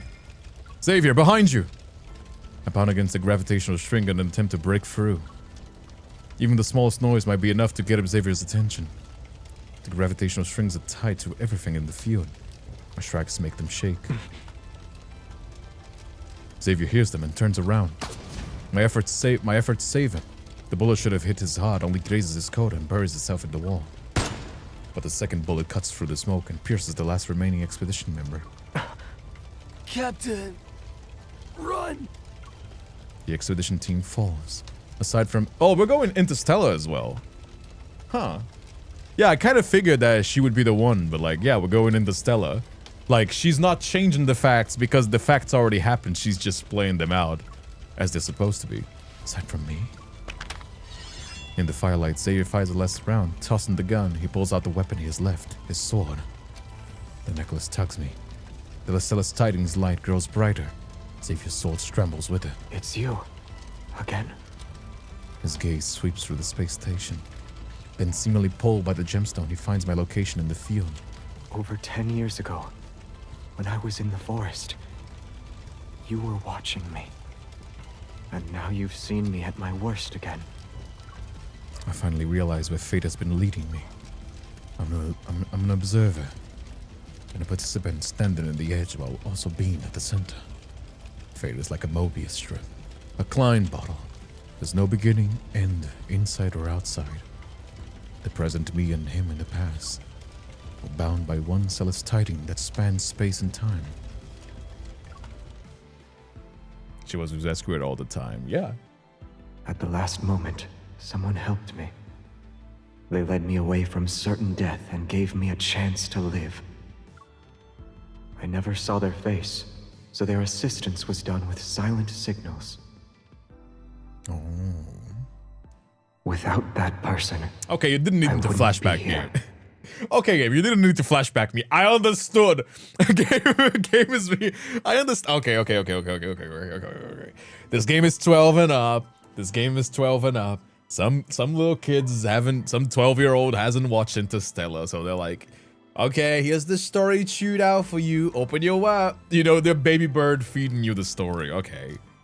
All right. I guess some people haven't watched Interstellar. They're like, okay, here's baby. This is what this means. Okay. Almost. Yeah, anime does that a lot. I sometimes forget that anime is like, the age audience for anime is like 12 and 16. So like they do that a lot. They like flashback. They do a lot of fucking flashbacks to like baby bird, mama feed you. You know what I mean? Yes, of course. I couldn't have survived without you. The last time, my lads. In the next episode, the words Xavier said are like a hey. Now they slip into the lock and I call the truth. He realized that I saved him, but it wasn't the me from his time. I need to help Xavier leave this place. I drift outside the field and explore the space station structure. Then I found a route to an ambush that hasn't been set up. I tug with gravitational strings, which move the tip of his sword, and guide Xavier towards a safe path. Oh? Artillery slams into the starship. Akin to crimson stars cracks speed across the hull. With my guidance, Xavier reaches the isolation chamber, and the starship's only sleeping pod is there. Once the interstellar gate opens, he has to launch the pod and send it inside. Yeah, she's gonna basically send him to himself. Send him to herself. I still don't know who you are. Are you a human? I grip the gemstone and tug on the gravitational string to say yes. So all you can control is this gemstone? Xavier pauses. Then he approaches the sand table and holds his sword alone. Write out your message for me. Pulling the gravitational string does leave marks on the sand table. But they don't bend in the way that I want them to. In the end, I only meant to scroll out 2 crooked lines say, Gate, hurry. Your handwriting. It can be a new form of art. He has the time to mock me? I protest by writing a giant X. Xavier looks like it and laughs. Oh, he froze. Oh no, that's chugging. Oh, game. Okay, it's genuine. and I'm reminded of the dawn on a wintry day. My tension and fear quietly fades. The isolation chamber shudders, and the interstellar gate vortex appears. I shake the sword to signal Xavier must leave. We will meet again. I'll find you. Oh, wait! Doesn't matter. Is that what the memory is gonna be? Is it gonna be like them leaving marks for the past and future for each other? Is that gonna be it so they can meet? That's crazy. If that's it, that is very cool. No matter how long it takes. Because I remember the trailer a little bit, but I kind of got distracted by the Star Wars lightsabers. The sleeping pod door closes and seals itself. When the countdown ends, it's launched towards the interstellar gate. I also love how they've like taken inspiration from Game of Thrones, Interstellar. What was it? What was this about Star Wars? But there's a little bit of something else as well. I kind of like how they've mixed and matched a lot of like story elements. Very cool. The destroyed starship has used the last of its energy. It floats into the darkness of deep space. I'd be wheezing when it crashed, not gonna lie. I turn back and see a blinding flash of the interstellar gate center. Fields begin to shake, and the gravitational string flickers in and out. Fragmented time shines bright and dims. Is the gate collapsing? What is happening? The necklace on my chest trembles violently, and it pulls on my neck. Is it because of the Celeste hiding? Maybe even the interstellar gate, free from human logic, won't allow the same object to exist in the past and present. The collapsing force pushes me, as if countless invisible hands are trying to drive me out. Xavier, we'll see each other in 300 years. Aww. So what's gonna happen then? A flash of as bright as the daylight swallows my vision. When I open my eyes again, the interstellar gate has cast me back into space. Similar to how I was in the prior to entering, I'm in my spacecraft. My hands grip the controls. I'm far away from the restricted zone, and the enemies who chased me have disappeared without a trace. What year is it now? What if I'm like Xavier and was thrown into an era that isn't mine? Instead of wasting time, I race to the Empire's border. So don't forget my initial thought about lads was when I first viewed the trailers. The border stopwatch looks the same. I let out a sigh of relief. But for some reason, it's strangely empty. Cloudwatch Airport is the Empire's largest starport on the border, yet there isn't a single merchant, a spaceship, or caravan in sight. Did something happen? I land and leave my spacecraft. It's only taken a step when the guards surround me. Wearing a look of concern, Sayo emerges from the crowd. Your Majesty, your absence during these past few days was worrying. You only went out for a short trip. You don't need to make a fuss, Grand Elder. Sayo shakes his head. Exasperated, he looks at me as if I was a spoiled heiress. Your Imperial Guard captain gave us a confession. Before your disappearance, the last person to see you was Xavier. He stayed in the palace, seduced you and manipulated you. He wanted to drive a wedge between you. Where's Xavier? Xavier is wanted for putting the... Using his words, I slowly pieced together what I missed. Xavier and Sayo had already clashed at the military base. Any pretense of peace vanished. After I entered the interstellar gate, the Empire had no leader, so Sayo declared himself the regent, just like he did 300 years ago. Grand Elder, you and I should talk. I'd like your opinion on something you might be interested in. I still have the quarter I got from the military base he won't refuse. The data inside could turn the tide of power struggle. That's why he rushed to intercept me.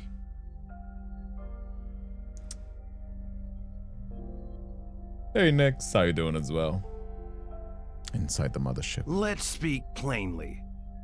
Considering the current situation, do you still plan to side with Xavier, Your Majesty?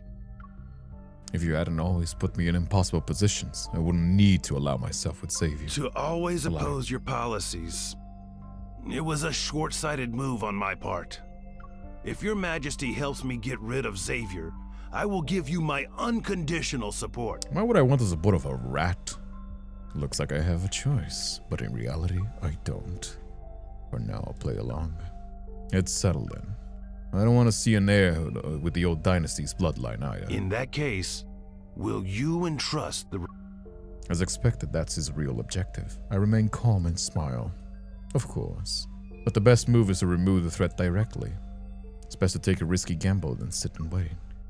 I must meet Xavier. The method I must use is of little importance. Sire looks at me, his expression unreadable. His eyes, however, reveals his suspicions. I have the recorder. It's only a matter of time before Xavier appears before me. I take off the necklace I'm wearing. This gemstone is the device we use to communicate. Have it appear in an auction. Xavier will show himself when he sees it. The rest is up to you. Sire suddenly stares at me. I meet his probing gaze without fear. He grins and holds out his hand. Your Majesty, I hope we have a good partnership. Yes, let us get what we want with it. I don't take his wrinkled hand. Instead, I shove the recorder he covers into it. Oh, what is it gonna be? Is he gonna destroy it? Cloud will Starborn. So you announced the auction as per my suggestion. Today, people will bid for the Celeste Tiding. Touch my neck and remember Xavier's words. I will find you, no matter how long it takes. No? I hope Xavier understands what I'm doing. Your Majesty, the Grand Elder has a message. He would like it if you stayed put. He has ordered men to attend the auction, and they shall capture Xavier. Understood. You're dismissed. Afraid I'll ruin his plans, he restricted my movements.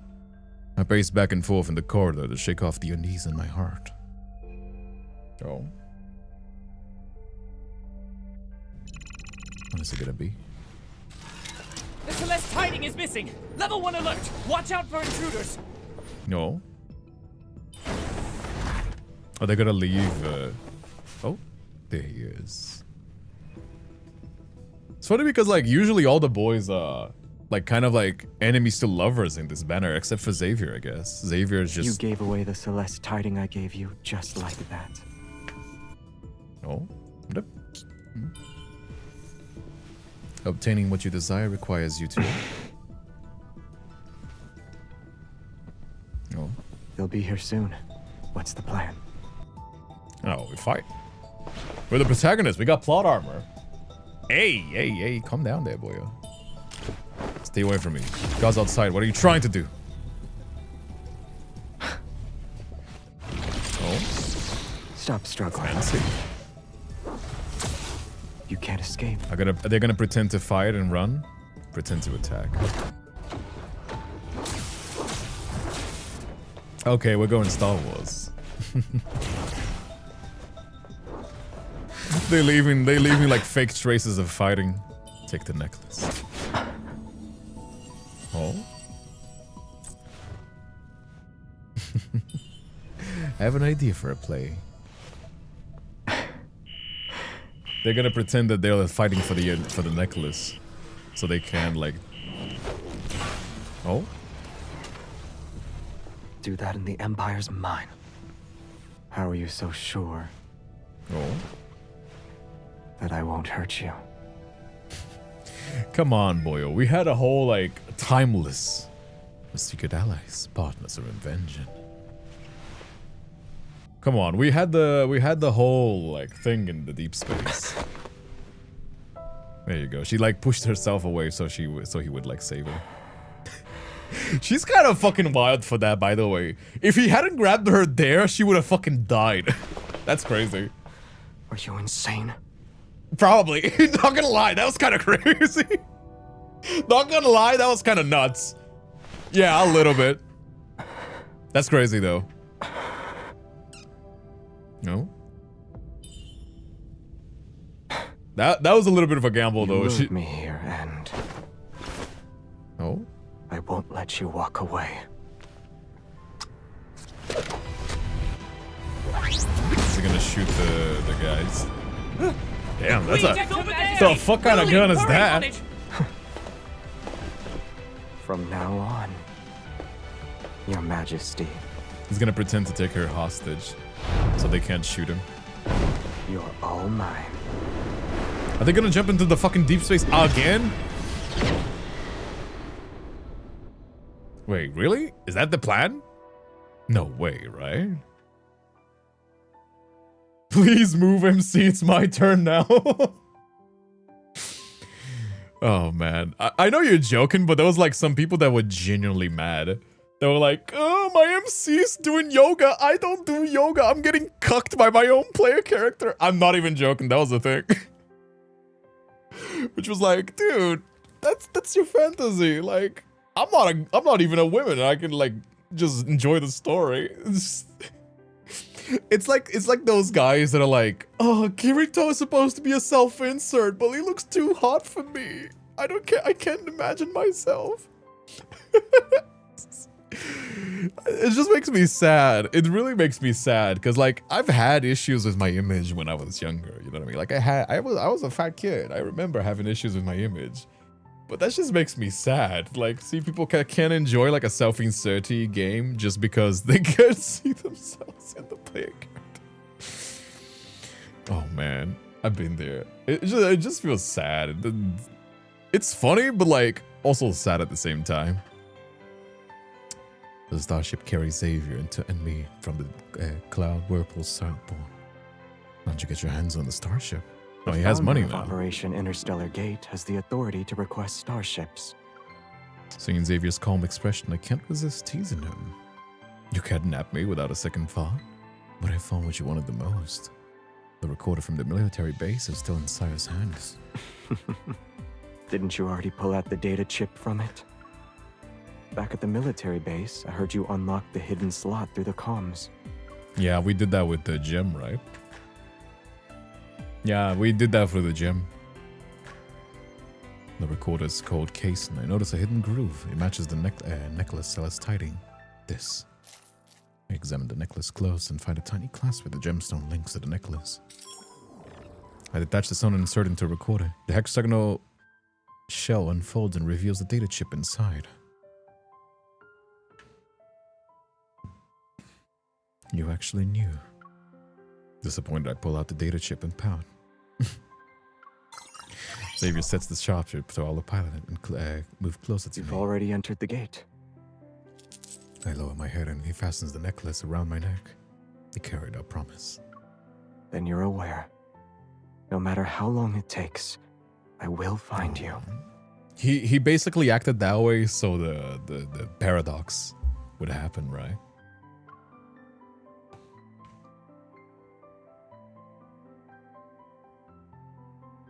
I want to be doing yoga in game. I know, like put on some yoga pants. I'm glad that they put the yoga pants. The baddie, you know the baddie, the fucking, you know how women will first after dudes with like sweatpants? They'll be like, oh, sweatpants. Oh my god, it's so fucking hot. It's like the same way with yoga pants. It's like the fucking baddie. It's the baddie's everyday outfit. You know what I mean?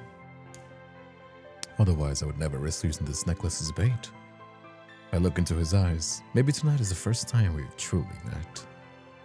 All these memories. The past only we remember. The promise spanned 300 years, and on this night, it's been fulfilled. I kept my word.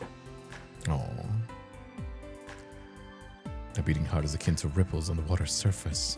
Stirred by the wind, they're restless and impossible to soothe. This isn't the first time I've seen his face from a distance. It's almost negligible. And right now, it feels different. Perhaps these feelings had already sprouted. But before I can enter the Stellar Gate, I refuse to face them.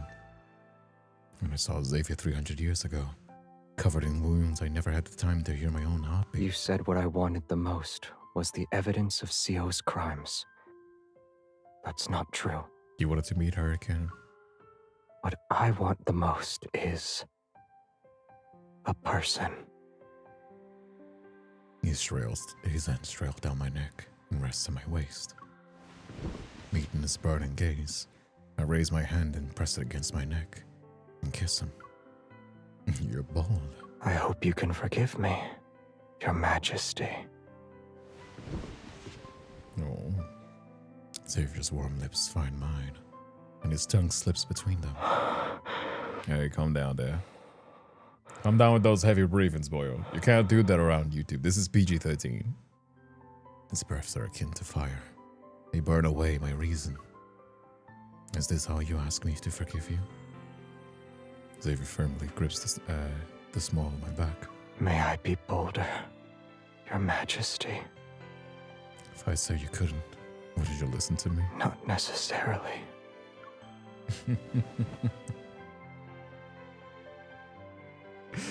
For a partner, they must wear at home. Yep. My back hits the cold control console. Xavier's warm hand shields me from it. We move as though the interstellar gates opposing currents. Entwined into the emptiness of deep space, we rush and converge towards a singular point. The blinding light is gone. I can only hear his breaths, his emotions, his desire. The world is simply reduced to only us. We merge into the silence of deep space. Is that it? The Royal Theater. His face is so sweet looking. Yeah, he has the good boy face. That is true. Oh, my back is kind of killing me. Fuck me, dude. Oy. Ooh, my back is kind of killing me, though. When Xavier took me from the cloud where it stopped on, he left Sayo a ticket to the light, a lingering sword. The Prince's revenge is a story on the stage and a conflict in reality. Even the longest hatred must end. Likewise, every play must have a curtain call. The final act has arrived. In the Dean Theater, I sit in the center of the front row. Moments before the curtain rises, Sayo arrives, his expression darkened as he stops beside me. Watch enough plays, and your majesty starts acting as well. Watching him perform never had a clear distinction. It's a classic tale. A prince has been betrayed and a revenge that's long overdue. An inevitable sacrifice. Everyone can see the reflections of themselves in this tale. Do you agree or disagree? I don't share your majesty's taste for leisure, but since you insist, I shall sit with you. He brushes away the imaginary dust from his robe. He lets out a cold snort and sits next to me. This performance is a play within a play. Do you see the king on the stage? The schemes will be exposed to everyone through the play. It's a vulgar tale. Despite saying it, I notice his clenched fists and pale knuckles. The spotlight focuses on a young man guiding the middle-aged man onto the stage. The middle-aged man's face is pale. His steps are unsteady, as if each one is draining the last of his strength.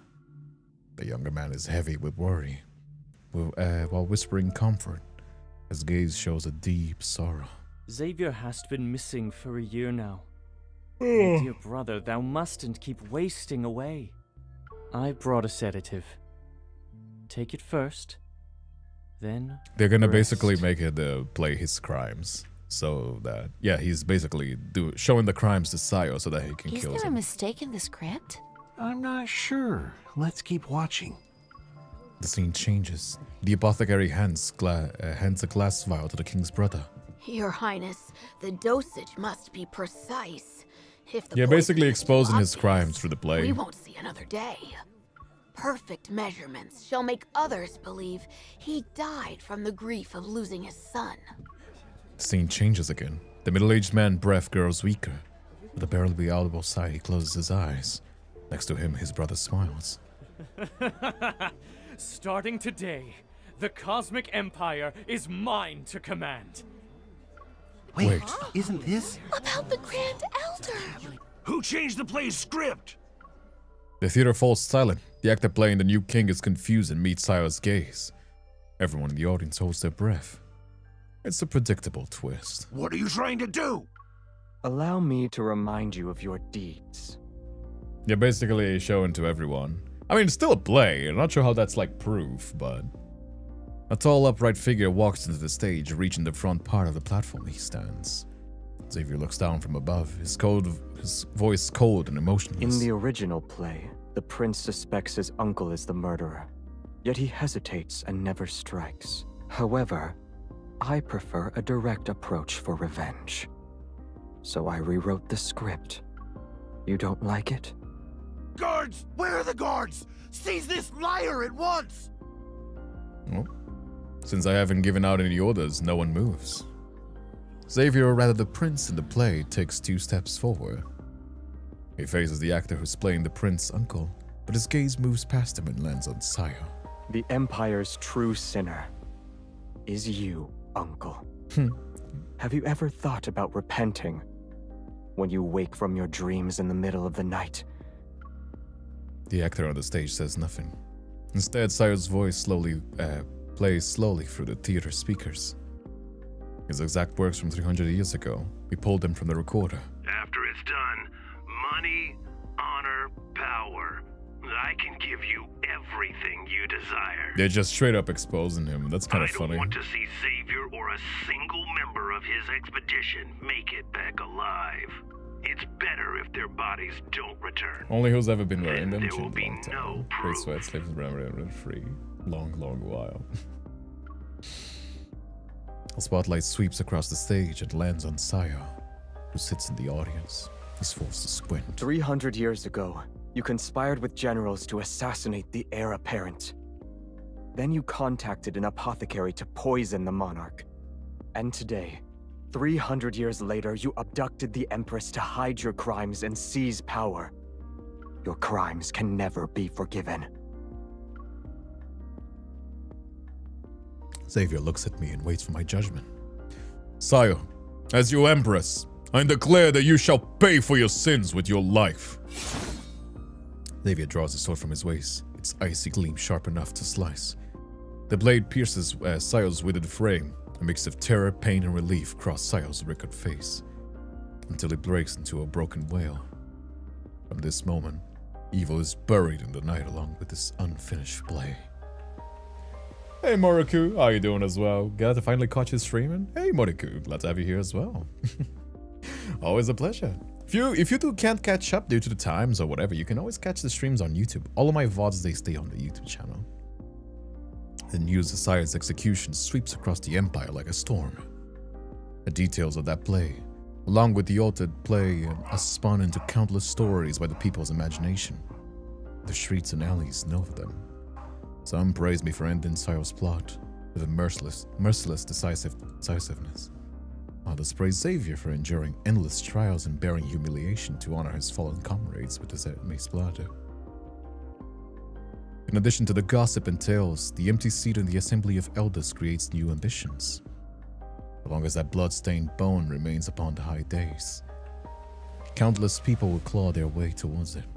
Their hunger is insatiable. The struggle for power will never have a simple ending. Is that the end? No, still more. Yeah. Not always on my sake, but versions are appreciated. I rest in my bed after getting a good night's sleep. I decided not to worry about the future. Sunlight filters through the heavy curtains and spills across Xavier's face. He's still asleep. I roll over and make the mattress bounce. He doesn't stir. I lean in and blow air at the hair of his forehead. His eyelashes slightly tremble, but his eyes stay closed. His body doesn't move. I reach out and touch his long eyelashes. He stretches out an arm, pulls me back down, and holds me into his embrace. It's so bright. I was trying to block the light for you, but you don't appreciate my efforts. Just close your eyes. Xavier kisses me to stop me from talking. The bedchamber falls silent again. His lips' softness and warmth are like medicine for my heart. Sleep a little longer. I can't. I'm hungry. What are your plans for next? Xavier sits up and faces the sunlight. Drowsiness. I plan to leave in a few days. I'll work with the Imperial scholars and install a trail of eternal lights across the space stations. They'll be similar to a chain of stars. Those lights will serve as a guide from the interstellar gate to the Cloud World starport. You doing this for your expedition? Xavier nods. Buried in starship, lost in deep space, their remains will never return home. I hope these lights will guide their souls to where they belong. Come back soon. And before you go, have your identity verified by the secretary. You will need guards to announce your arrival when you enter the palace again. Xavier raises an eyebrow. Your Majesty is making an exception for me? Aren't you afraid of the gossip? A smile nuzzles Xavier's neck and inhale his warmth. You're my favorite. Of course I'll make an exception. And there you go. That was it though. That was Xavier's last memory. What'd you guys think? What did you guys think of it? What are your thoughts? Now we can gossip, now that we've played every single memory. Now we can gossip, we can discuss it. What do you guys think? Hey Serena, how you doing as well? Glad to have you here. How you doing? Welcome. What did you guys think? It was sweet from what I saw. Oh, if you haven't caught it, if you got it from the middle of it, you can always follow it on YouTube as well, you know? I know, man, the yes was so good. Not gonna lie, if I had to say between the better ones, I thought the Zayne was actually really good, because the Zayne kind of really did something interesting with the whole, like, mentorship. Then Xavier was okay. Xavier was pretty typical for what you expect for Xavier. Like, it's just 9-inch shining armor, promised across the times, that kind of stuff. It's just a Xavier. It's pretty typical for the part.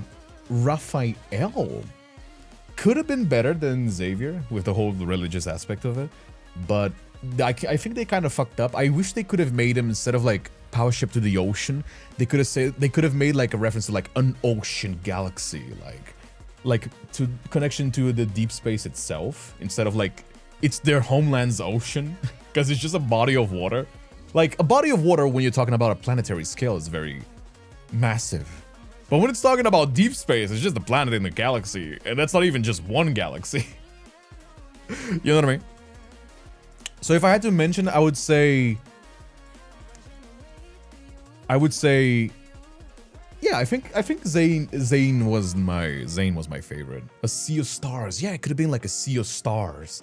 Especially because they made his power purple on this, like, they made like a purple energy sort of, instead of like blue, like the story. It's funny because on the story they say it's blue, but then in the visuals it says purple. It's purple. Like, I don't know. Silas was in the mochi ice cream. You keep it in your mouth. It's delicious. Silas was okay as well. Silas was okay. It was pretty interesting for his whole, like, DMC. I think Silas would be my second favorite, but I am biased towards Silas. But it's, I mean, I even called it but when the trailer was gonna be like, oh, Silas is gonna be a rebel that like outdid himself, and they're gonna basically like have like a sort of like, you know, like a will they, won't they sort of relationship with power. But you know, this is kind of how it be. I like it though. I like it. All the ones have been very entertaining. I'm just picking my favorite, which was Zayne in this case. However, all of them were very entertaining. Like, I have to say, unless your luck is abysmal like mine. Like I'm still fucking salty about that. But unless your luck is abysmal like mine and you spent $80 to get a single memory, if you get like 2 or 3 of these, I think this is a great banner to pull. All the stories were very long as well. You poor man. I know, it's rough. Hey Bonnie, hey Papykins, how you doing as well? Enjoy this banner. I managed to get everyone in 180 pulls. Shut up.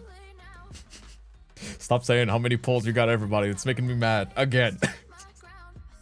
I'm kidding, but like, I'm actually pretty salty about that. I spent $80. I'm still mad about those $80. I know that Betty is even donated. I'm not even losing anything at this point. I'm still mad just because I'm so fucking unlucky. I'm making myself mad again just by remembering this. Anyway. But yeah. You can check my polls, 135 for 5 cards. Shut up. Shut up. You have to ask. I need a priest. That's what I need. I need a priest to fucking uncurse me from this fucking... Yeah. There are the times where the RNG is better than others. I know it. I can prove it. I know you must have hit the worst RNG times. I'm not gonna lie. I genuinely seen Gacha Goblin talk about this, like, oh, don't pull right away, wait for the right moment. There's like some people that have like little rituals to pull. I'm not gonna lie, I'm gonna start doing that shit, because like, I'm just a genuine proof that I'm doing something fucking wrong here.